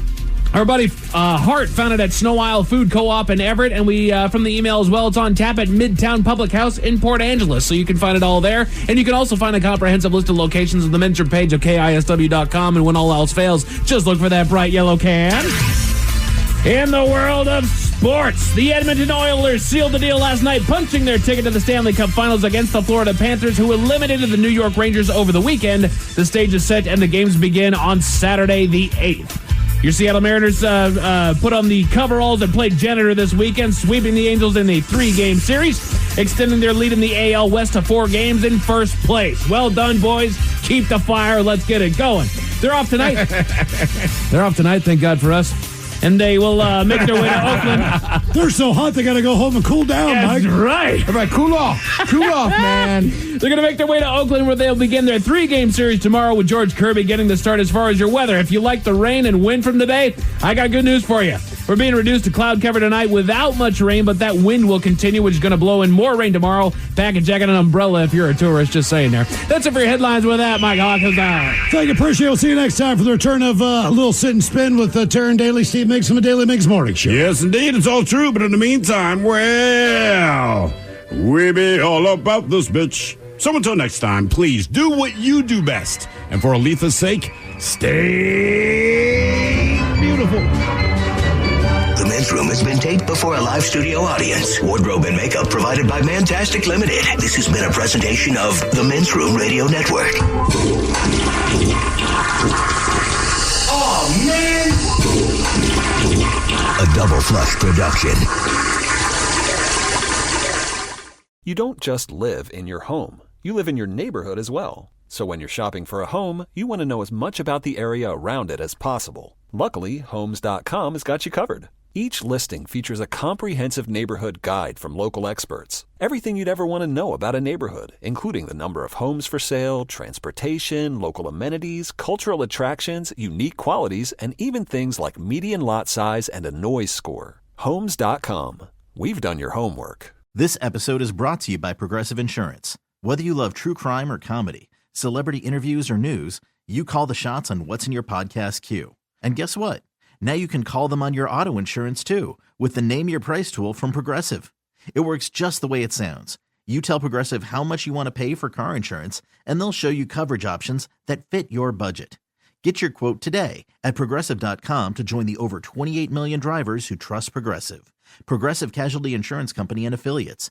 Price and coverage match limited by state law. With an American Standard heat pump system, the future of heating and cooling your home is already here. Bringing constant comfort to your home, American Standard heat pumps are energy efficient, reliable, and ready for tomorrow today. Plus, making the upgrade from your traditional furnace or AC unit is easier than ever before with home energy offers, rebates, and tax credits. Learn more at americanstandardair.com/electrification.